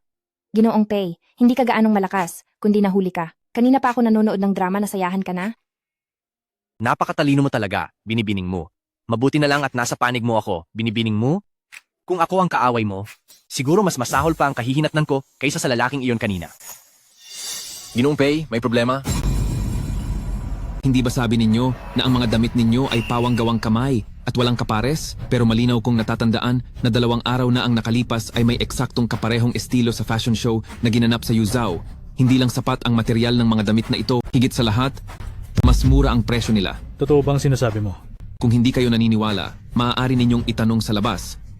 Alam kong lahat kayo ay narito dahil sa paggalang kay Ginoong Pei, pero ang pinakamahalaga sa amin bilang mga negosyante ay ang kalidad, ang presyo. Kung hindi kami makakakita ng pera, anong silbi ng aming hirap at pagod? Tama. Bigyan ninyo kami ng paliwanag, Ginoong Pei. Oo nga, bigyan ninyo ng paliwanag si Ginoong Pei. Hindi ba? Oo. Aba, Nine Lord, huwag kang mag-alala. Basta't maparusahan lang. Ang Mu Shukshu at Pei Jinyan na dalawang walang hiya. Gagawin ko ang lahat ng ipapagawa mo. Assistant Han, dalhin mo muna si Xiao Yue palayo at saka pa. Opo. Mga Ginoo, naniniwala akong pumunta kayo rito ngayon dahil sa posisyon at reputasyon ni CEO Pei bilang pinakamayamang tao. Pero, hindi ito dahilan para tayo'y basta nalang linlangin, hindi ba? Hindi madali ang kumita ng pera, tama ba? Tama? Nagsimula ito dahil sa akin. Wala kang kinalaman dito. Miss Mu, sa tingin mo ba ang bagay na ito ay kaya ko pa bang itanggi ngayon? Ang dating mong asawa ay talagang walang kahihiyan. Sobrang tiyak ng mga sinabi niya, parang niluluto niya tayo sa mainit na kawali. Napakawalang silbi. Hoy, CEO Pei, anong ibig mong sabihin sa pagtatago sa likod ng babae? Baka naman, hindi mo kayang matalo, ha? Tama CEO Pei, ngayong nangyari na ang insidente. Hindi naman pwedeng walang solusyon, di ba? Hindi ba ito ay isang paliwanag lang? Kung gayon, ayon sa nakasulat sa kontrata, kung paano babayaran, ay ganoon din babayaran. Talagang CEO Pei ay mayaman at makapangyarihan. Ako, Mr. Fu, ay lubos na humahanga. Fu Jiuxiao. Si Fu Jiuhao, ang pinakamayamang tao sa Yuzhou na sinasabing kinatatakutan. Sinasabing may koneksyon siya sa batas at iligal at walang awa, tinatawag siyang Ninth Master. Hindi siya basta-basta mapaglaruan. Mr. Pei, matagal na tayong hindi nagkita. Ikaw ba ay maayos? Hanggat susundin mo ang utos ko, ang tagumpay na hinahangad mo ay malapit na. Lahat ng iyong ipinag-utos, Ninth Master. Mu Shukshuwe, Pei Jinyan, hindi na kayo magtatagal. Ngayon ang araw ng inyong pagtatapos. Mr. Fu, bakit ka pa lumabas sa Yuzhou mo at pumunta sa Qingzhou? Baka naman, mayroon kang masamang plano? Nagbibiro ka, Mr. Pei. Ako ay espesyal na pumunta dito para bigyang pugay. Si Mr. Pei.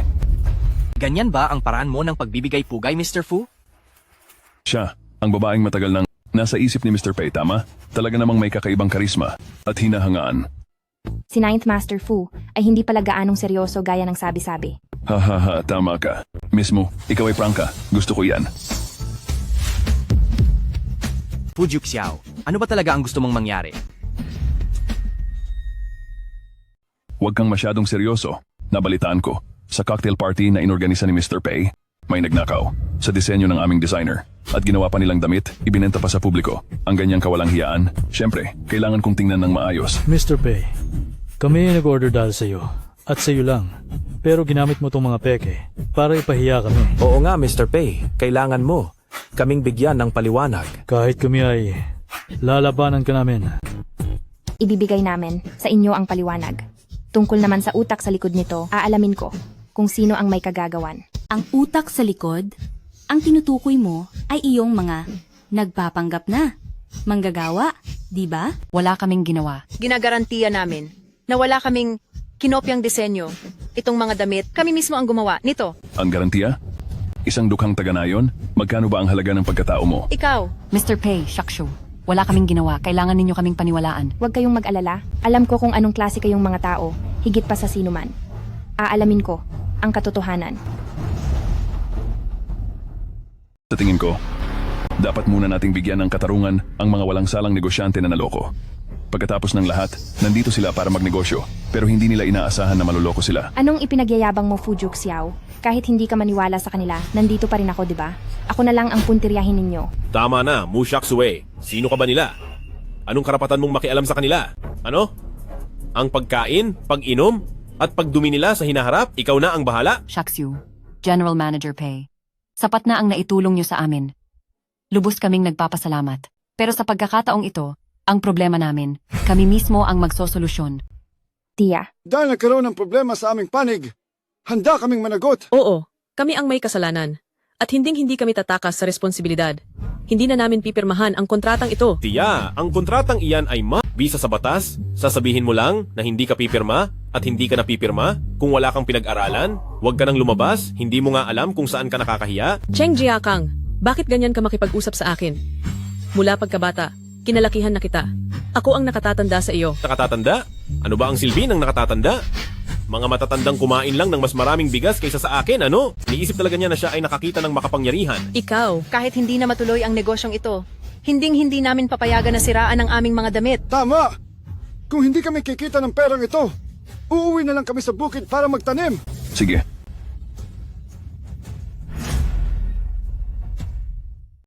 Ngayon kayong lahat ay nagsasalita ng may katuwiran, napakalakas ng inyong loob, ipinagtatanggol ang inyong pananamit, ipinagtatanggol ang inyong pagkamalikhain. Ngunit, kapag nalaman ninyo ang halaga ng bayad pinsala, kung makakaya pa ninyong manatiling mayabang ngayon, maganda iyon. Anong ibig sabihin ng sinasabi mo?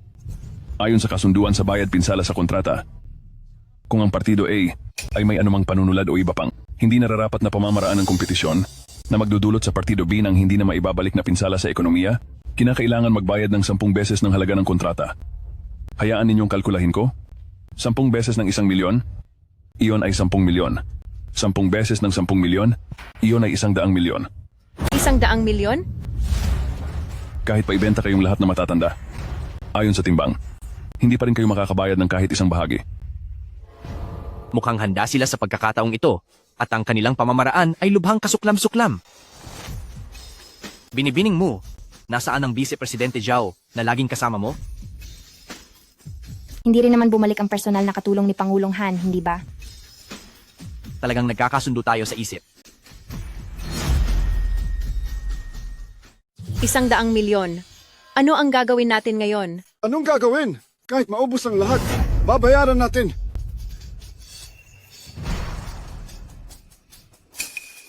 May isang taong pumasok sa bahay ng mga residente at nagnakaw ng design draft. Nakuha na namin ang surveillance footage. Cheng Jiakang, Ha? gusto mo bang tingnan natin ito sa publiko? Mu Shaksio, huwag kang magsabi ng kung ano-ano. Shakshu, sinasabi mo na lahat ng ito ay si Cheng Jiakang, ang mastermind sa likod nito? Hindi ako. Hindi lang yan. Mayroon pa siyang kasosyo sa likod niya.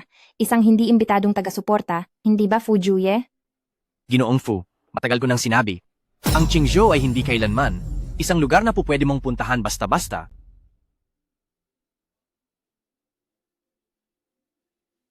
Uy, Juye! Shaksue? Bigyan mo pa ako ng isang pagkakataon, kahit isang pagkakataon lang, makakamit ko ang tagumpay, at magiging mas mataas sa lahat, at magkakaroon tayo ng magandang buhay. Shaksue, hindi ka naman ganito sa akin dati. Dahil ba sa lalaking ito? Ang bastos na yan! Shuksu, ang mga mayayamang yan ay paglalaruan ka lang. Ako lang ang taos pusong nagmamahal sa iyo. Pagmamahal? Ang salitang yan mula sa bibig mo. Talagang nakakatawa. Alam mo ba kung ano ang pagmamahal? Sa paningin mo, kapangyarihan at katayuan lang. Minahal mo ba ako? Shaksue. Kung maglalakas loob ka pang guluhin si Shaksue, hindi ako magdadalawang isip na paalisin ka ng tuluyan sa sarili kong pamamaraan.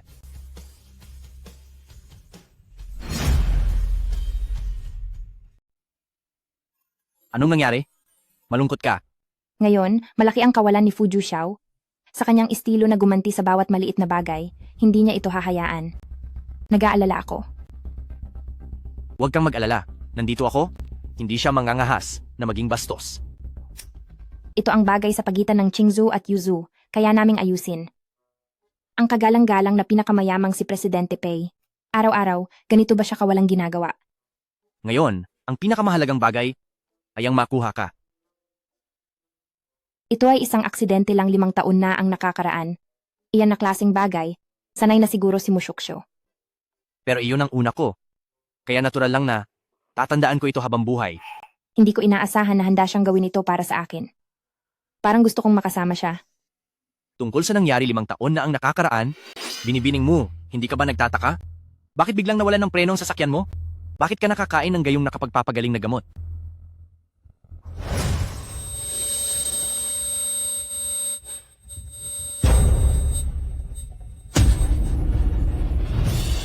Para magawa ang lahat ng ito, dapat ay isang taong lubos na nakakakilala sa iyo sa madaling salita. Ibig sabihin, ang taong malapit sa iyo. Taong malapit sa akin? Pangulo mo, nakaayos na ang iyong pagbabalik na piging. 3 araw mula ngayon. Pagbabalik na piging? Mushoksho, hindi kita napabagsak noong nakaraan, swerte ka. Ngunit sa pagkakataong ito,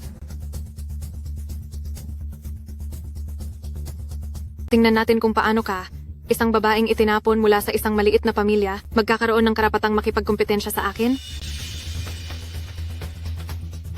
Hoy, maaari na tayong kumilos.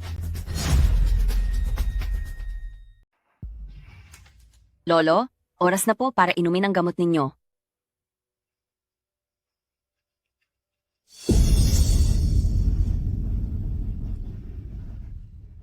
Babalik si Shukshu sa loob ng ilang araw.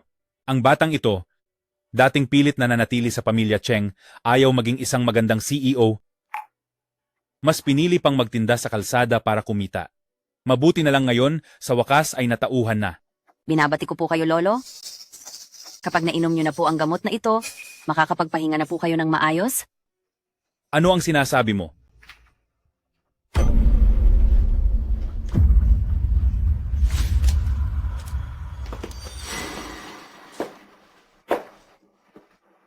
Ikaw, Liu Yun. 5 taon na ang nakalipas, naging padalos-dalos si Mushoksho, pilit na pinakasala ng isang walang kuwentang mahirap. Ngayon gusto niyang bumalik. Bakit? Isa lang ang CEO mo. At ako yon. Liu Yun. Huwag mong saktan si Shukshu. Sa ganitong sitwasyon, bakit nasa puso mo pa rin ang walang kwentang anak na babae na yan? Kung iniisip ka niya, bakit siya sumama sa ibang lalaki at nagpakasasa sa labas sa loob ng 5 taon nang hindi ka pinapansin? Huwag kang mag-alala. Sa kanyang welcome back party, bibigyan ko siya ng isang malaking regalo. Tiyak na magugulat siya. Mushoksho, 5 taon na ang nakalipas. Maswerte kang nakaligtas. Ngayon, 5 taon pagkatapos, kaya pa rin kitang ipadala sa kamatayan.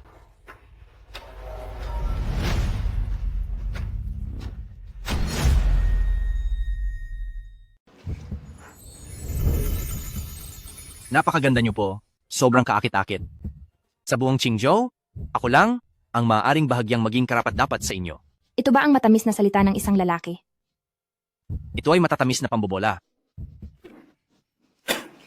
Peyuan, dumating na ba ang tatay ko? Medyo masama po ang pakiramdam ni lolo mo. Anong nangyari sa tatay ko? Huwag po kayong mag-alala. Ayon sa kasambahay na patuloy na nag-aalaga kay lolo mo, medyo masama lang ang pakiramdam niya. Wala naman pong malaking problema. Kung gayon, pagkatapos ng ating welcome back party, puntahan na lang natin siya. Tara na.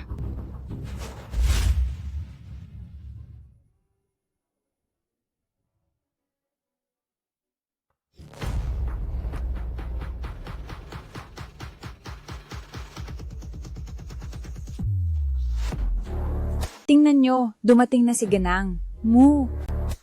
Napakaganda niya. Liu Yun, bumalik ka na. Matagal na tayong hindi nagkita, ate. Bakit ka pa bumalik? Anong sabi mo? Andito ka rin, Jinyan? Para kaya siya kay Shukshu dumating? Para kay Shukshu ako rito. Siya ang aking fiancé. Fiancé? Ibig sabihin ba nito ay gusto ni Jinyan ang ate ko? Miss Liu Yun, huwag kang mag-alala. Kapag nagkaroon na kami ni Shukshu ng magandang balita, imbitado ka sa aming kasal. Oh, talaga. Liu Yun, nitong nakaraang 5 taon na wala ako sa Mu Group, pinahirapan ka. Ano ba yung sinasabi mo, ate? Hindi ba ako nagtataglay ng apelidong Mu?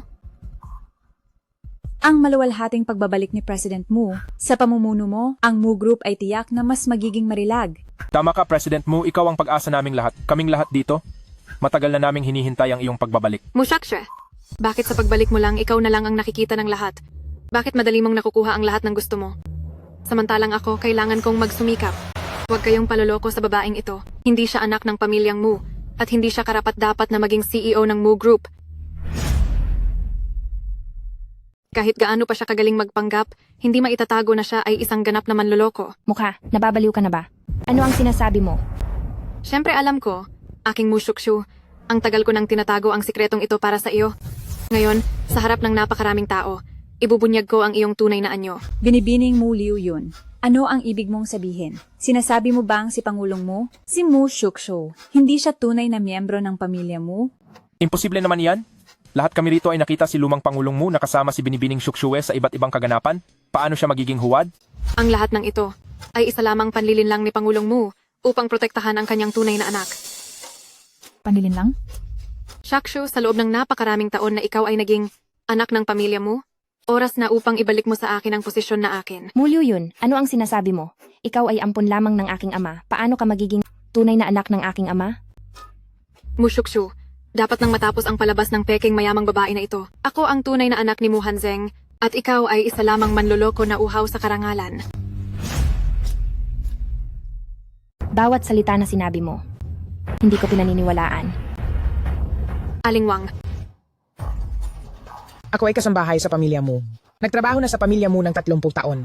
Nung nanganak ang ginang, ako po ang kasama niya sa lahat ng oras. Malinaw kong natatandaan, may nunal na pulang paru-paro sa katawan ng ginang. Sabi pa nga ng Ginoo, mapalad ang ginang. Alingwang, ang sinasabi mo, ito bang nunal na ito?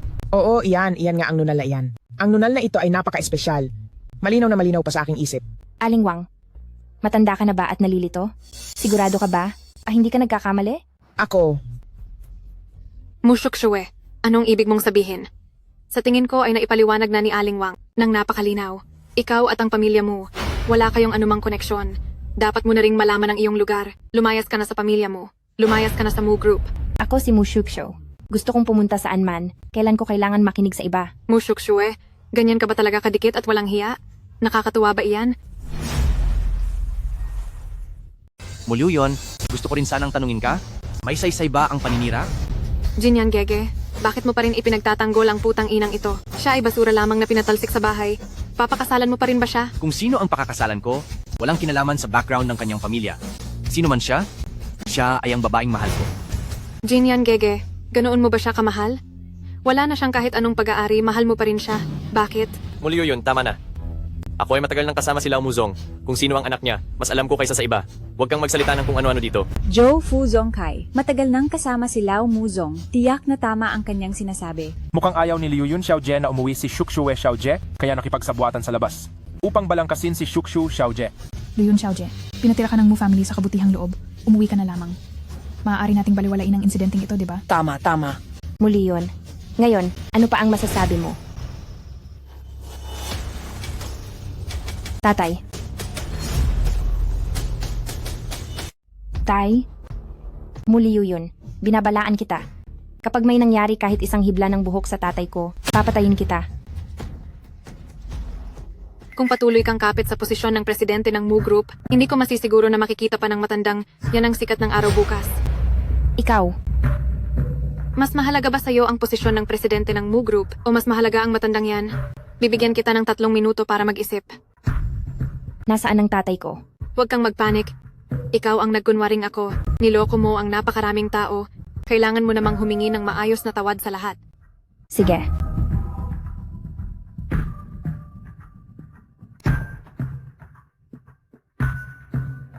Presidente mo, anong nangyari? Oo nga, Presidente mo. Ang laki naman ng paggalang na ibinibigay mo sa amin, hindi naman kami karapat-dapat doon. Pasensya na sa inyong lahat.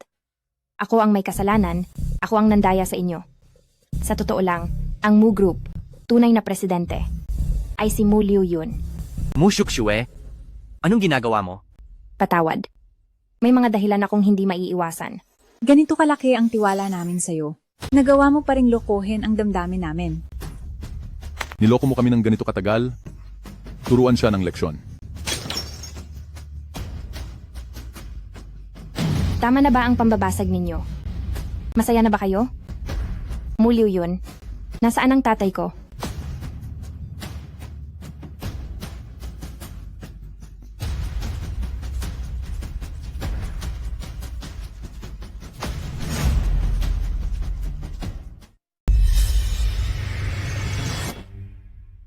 Shukshu Kuya Jinyan, si Mu Shukshu ay isang malaking sinungaling, bakit mo pa rin siya pinapansin? Muli yun? Ano ba ang pinakita mo kay Shokshu?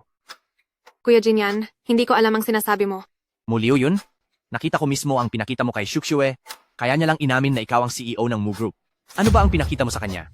Wala naman. Muli yun? Ano ba iyon? Nasaan na ngayon si Shokshu Assistant Han? Sa anumang paraan, hanapin si Shokshu sa lalong madaling panahon.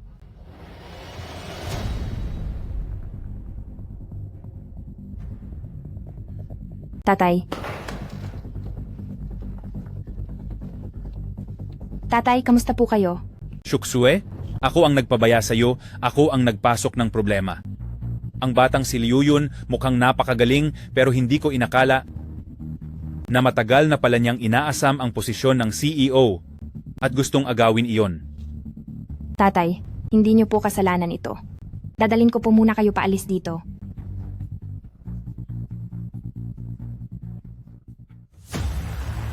Ang ganda naman ng pagmamahalan ng mag-ama. Nakakaiyak talaga. Muliw yun. Bakit ka nandito? Nakuha mo na ang lahat ng gusto mo. Bakit ka pa bumalik? Siyempre, para tingnan ng mabuti kong kinilalang ama. Ano na naman?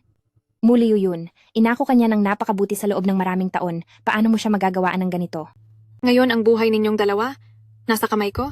Hindi ba't ang gusto ko lang ang mangyayari? Kayong dalawa, italin ninyo ang traitor na ito. Bitawan mo ako! Liu Yun, wag mong saktan si Shoksue. Umalis ka matandang hukluban. Ang dahilan kung bakit hindi pa kita pinapatay ay para makita mo mismo ang paborito mong anak na babae kung paano ko siya kukunin.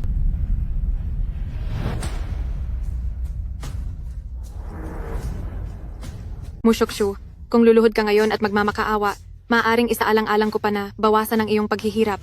Hinding-hindi. Sige, tingnan natin kung sino ang mas matigas, ang iyong bibig o ang aking latigo na may asin. Liu Yun. Liu Yun, huwag. Matandang hukluban, ang ingay mo. Hindi mo ba alam? Patahimikin niyo ang bibig niya. Masusunod? Muliw yun, nababaliw ka na. Alam mo bang pumapatay ka? Kung maglakas loob kang saktan ang tatay ko, sa buong buhay ko, hindi kita patatawarin. Tingnan natin kung ikaw, may buhay pa. Mushokshu, bakit kahit na ganoon ka nakagulo? Si Kuya Jinyan sa puso niya, ikaw pa rin. Ngayon kakamutin ko ang mukha mo ng kaunti. Sa tingin mo si Kuya Jinyan, gusto ka pa rin? Para pala lahat ito kay Pei Jinyan. Siyempre, hindi lang para sa kanya. Matagal ko nang tiniis ang lahat. Hindi lang si Kuya Jinyan ang akin, ang kataas-taasang posisyon bilang CEO, akin din. Baliw ka talaga. Gusto ko lang na kayong pangkat ng mga nagmamataas na tao, malaman na balang araw kayo rin ay magiging parang langgam na aapakan. Tigil. Tigilan mo. Kuya Jinyan, sa wakas ay narating mo rin ako rito. Shusue. Teka, Kuya Jinyan, kung humakbang ka pa, ang balaraw na ito ay sasaksak talaga sa leeg ni Mushushue. Muliw yun? Huwag kang magpanik. Kahit anong gusto mo, maibibigay ko sa iyo. Gusto kong magustuhan mo ako, Kuya Jinyan. Magagawa mo ba iyon?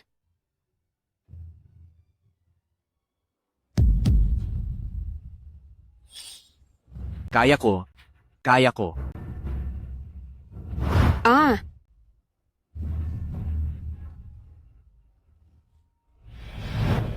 Patawad, nahuli ako. Bilis, iligtas ninyo ang tatay ko. Ako na ang pupunta. Huwag kang mag-alala, manager mo. Tiyak na magiging maayos si matandang manager mo.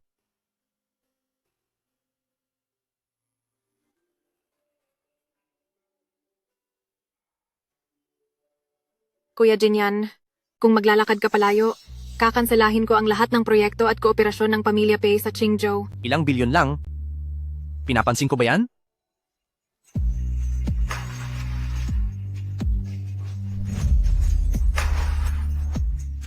hindi pa magaling ang sugat mo.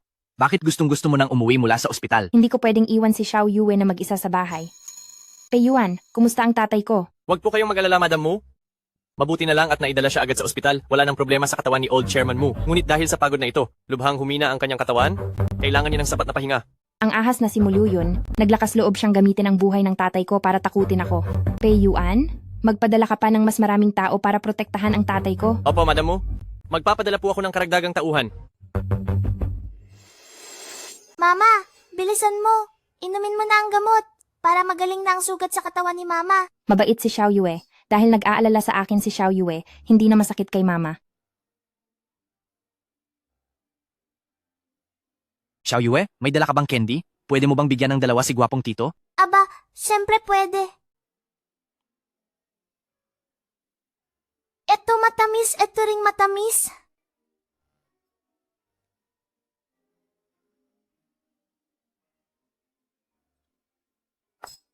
Masama si gwapong tito, kinuha niya lahat ng candy ko. Xiao Yue, hindi ako kakain, lahat sa'yo.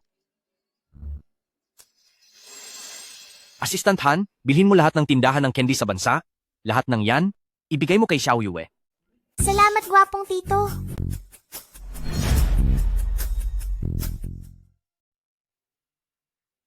Apo, ito po ang mga kagamitan sa pagluluto na ipinapahanap ninyo sa akin. Apo, ito ang mga pinakamagagandang sangkap na hinahanap ninyo. Kakadating lang galing sa ibang bansa sa pamamagitan ng eroplano. Gwapong tiyo, inilipat ba ninyo ang mga gamit sa bahay namin? Apo, may iba pa po ba kayong ipag-uutos? Wala na. Tumabi ka na dyan. Apo, kaya niyo po ba?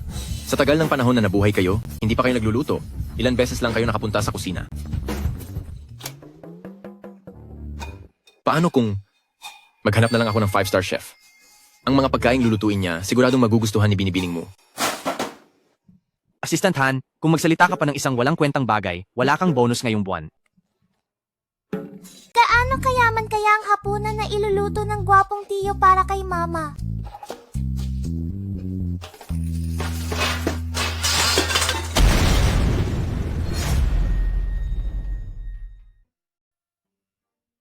Mama, tingnan mo. Itong lahat ng pagkain. Gawa mismo ni Tito Gwapo. Hindi ko inakala, ang pinakamayaman sa buong bansa. Nagpanggap na asawang bahay. Mukhang hindi naman masama. Mama, pinaghirapan ni Tito Gwapo ang paggawa nito, kaya hirap na hirap siya. 3 plato lang at 5 mangkok ang nabasag niya. At saka... Bagaman ito ang unang beses kong magluto, siguradong masarap ito. Tikman nyo na.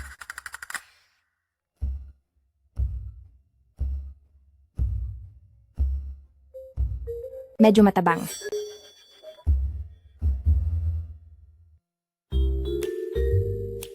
Medyo maalat.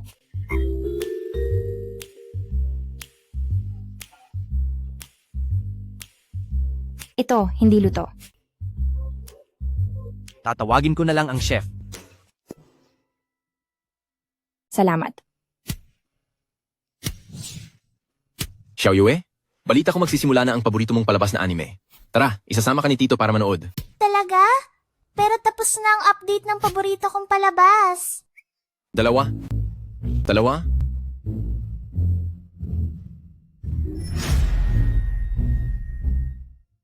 Xiaoxue, sa wakas, tinatanggap mo na ako. Pero hindi na rin naman ako ang CEO ng Mushi. Wala ng pera, wala ng kapangyarihan. Malaki ang agwat ng ating katayuan. Akala mo ba, ako yung asawa mong sakim sa pera at mayabang? Ang kapangyarihan ay parang ulap lang sa akin? Ang pera ay parang dumi lang sa akin. Basta magustuhan mo, yun na ang pinakamabuti.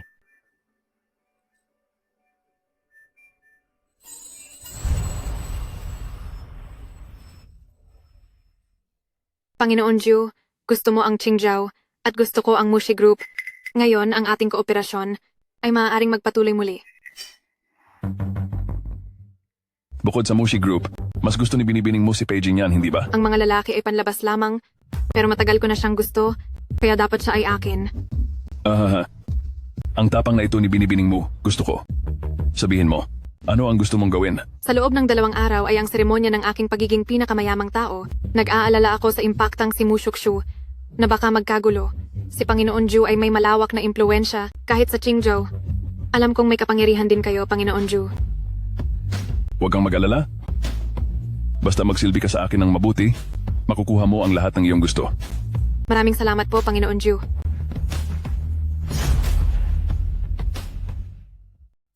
Isa, dalawa, tatlo, apat. Xiao Yue, kaarawan mo ba ngayon? 2 buwan pa bago ang kaarawan ko. Pero gusto ni Xiaoyue ng cake, kaya naglaro kami ng kaarawan, laro ng pagkain ng cake. Sino nagsabing cake ay pwede lang kainin sa araw ng kaarawan? Dati, nagtitinda ang nanay ko, mahirap kitain ng pera, kaya sa araw lang ng kaarawan pwede kumain. Kaya pala napakahirap ng buhay nila noon. Gwapong tito, gusto mo sumama kumain? 4 na kandila, 4 na taon ka na ngayong taon? Hindi, sikreto lang to. 5 taon na talaga ako, pero sabi ni nanay ang edad ng babae ay dapat bawasan. Kung hindi, mabilis kang tatanda. Mukhang matanda ang isip para sa kanyang edad. Hindi. 5 taon. Puntahan mo agad ang paternity test report. President, may hinala po kayo? Sige. Pupunta ako agad.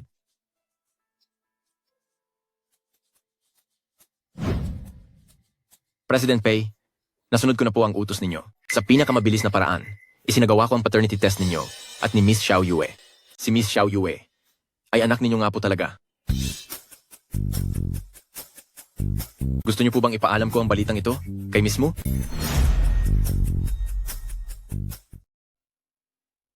Lahat kayo ay nalinlang ng scammer na si Moksue noon.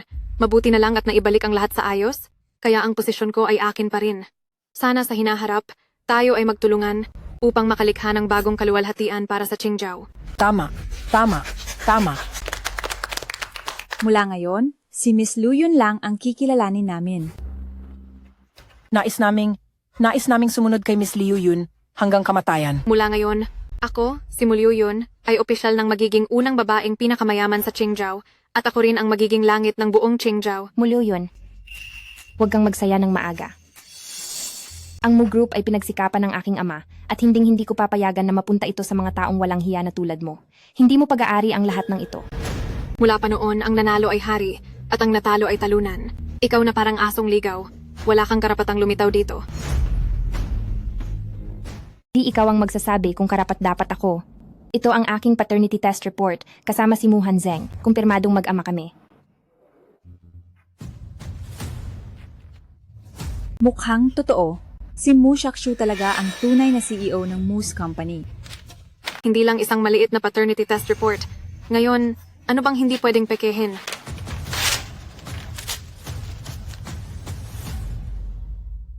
Ikaw na isang peking tao. Ngayon may dala ka na namang peking ebidensya. Sobrang pursigido ka ba talagang magpanggap na CEO ng Moose Group? Ang pinaninindigan ko ay hindi kailanman ang pagkakakilanlan, kundi ang katotohanan. Ang totoo ay hindi kailanman magiging peke. Ang katotohanan, palaging nasa bibig lang ng mga taong ito. Hanggat sa tingin nila ay totoo. Kahit ang peke ay pwedeng maging totoo. Ito ang tinatawag na, ang chismis ay kayang bumuo ng isang tigre.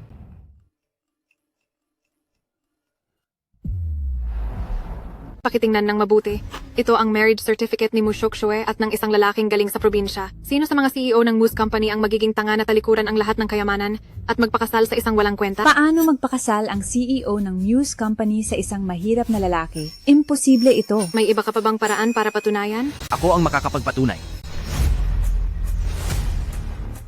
Maaari ko itong patunayan. Kuya Jinyan, wala na siyang natitira. Bakit mo pa rin siya tinutulungan? Kuya Jinyan, dumating ka?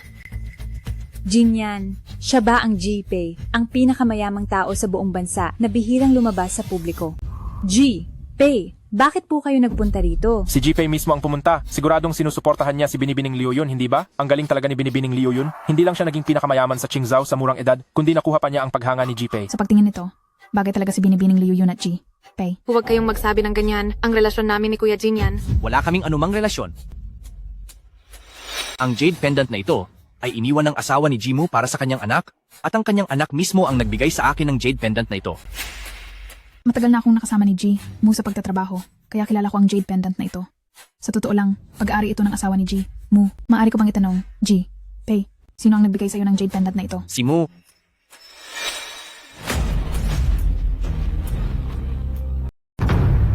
Kuya Jinyan, gustong-gusto kita. Gagawin mo ba talaga ito? Naku, Mushoksho, naglakas loob kang saktan ako? Ang sinumang mangahas humipo sa taong akin, magaan pa iyan kumpara sa saktan ka. Anong taong mo?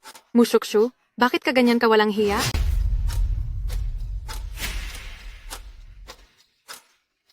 Sa susunod, hayaan mong ako ang gumawa nito. Mr. Pei, sabihin nyo na, ang jade pendant na hawak nyo, kanino ba talaga iyan? Mushoksho, ito ay iniwan sa akin ni Mama. Ang tanging alaala niya. Kung may galit ka, sa akin mo ibuhos, bakit mo kailangang sirain ito? Nakita ng lahat, si Mushoksho ay ang nagbasag ng jade pendant. Siya ay impostor lang talaga. Ikaw. Patawad. Shokshu maghahanap ako ng tao at gagastos ng malaki para ayusin ang jade pendant na ito. Ang ingay dito ah.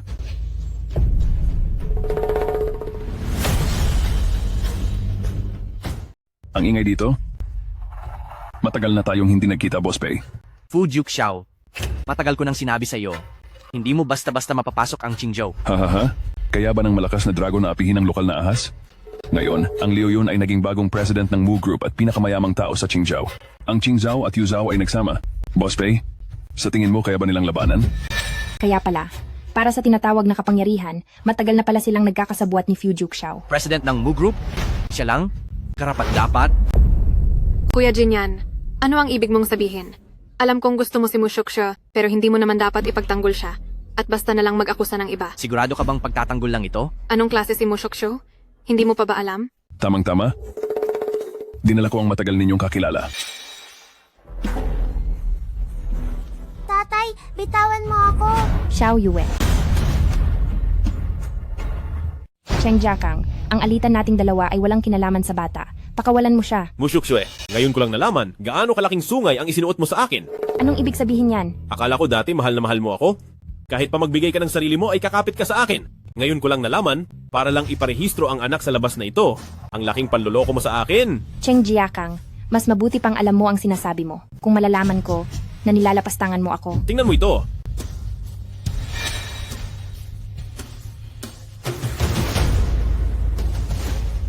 Walang koneksyon sa dugo. Kung si Xiao Yue ay hindi anak ni Cheng Jiakang, kung gayon, Isa kang puta, hindi lang sa sinuotan mo ako ng sungay, sinira mo pa mismo ang kinabukasan ko. Isang babaeng walang hiya na tulad mo.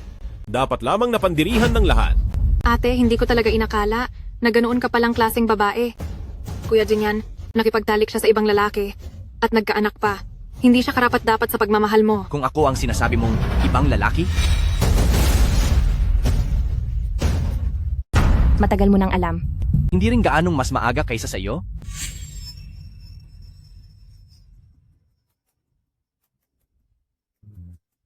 Ate, nabalitaan kong may pupuntahan ka pang charity auction mamaya. Ilang araw ka nang hindi nakakapagpahinga ng maayos. Ipininaghain kita ng kape para gising ka.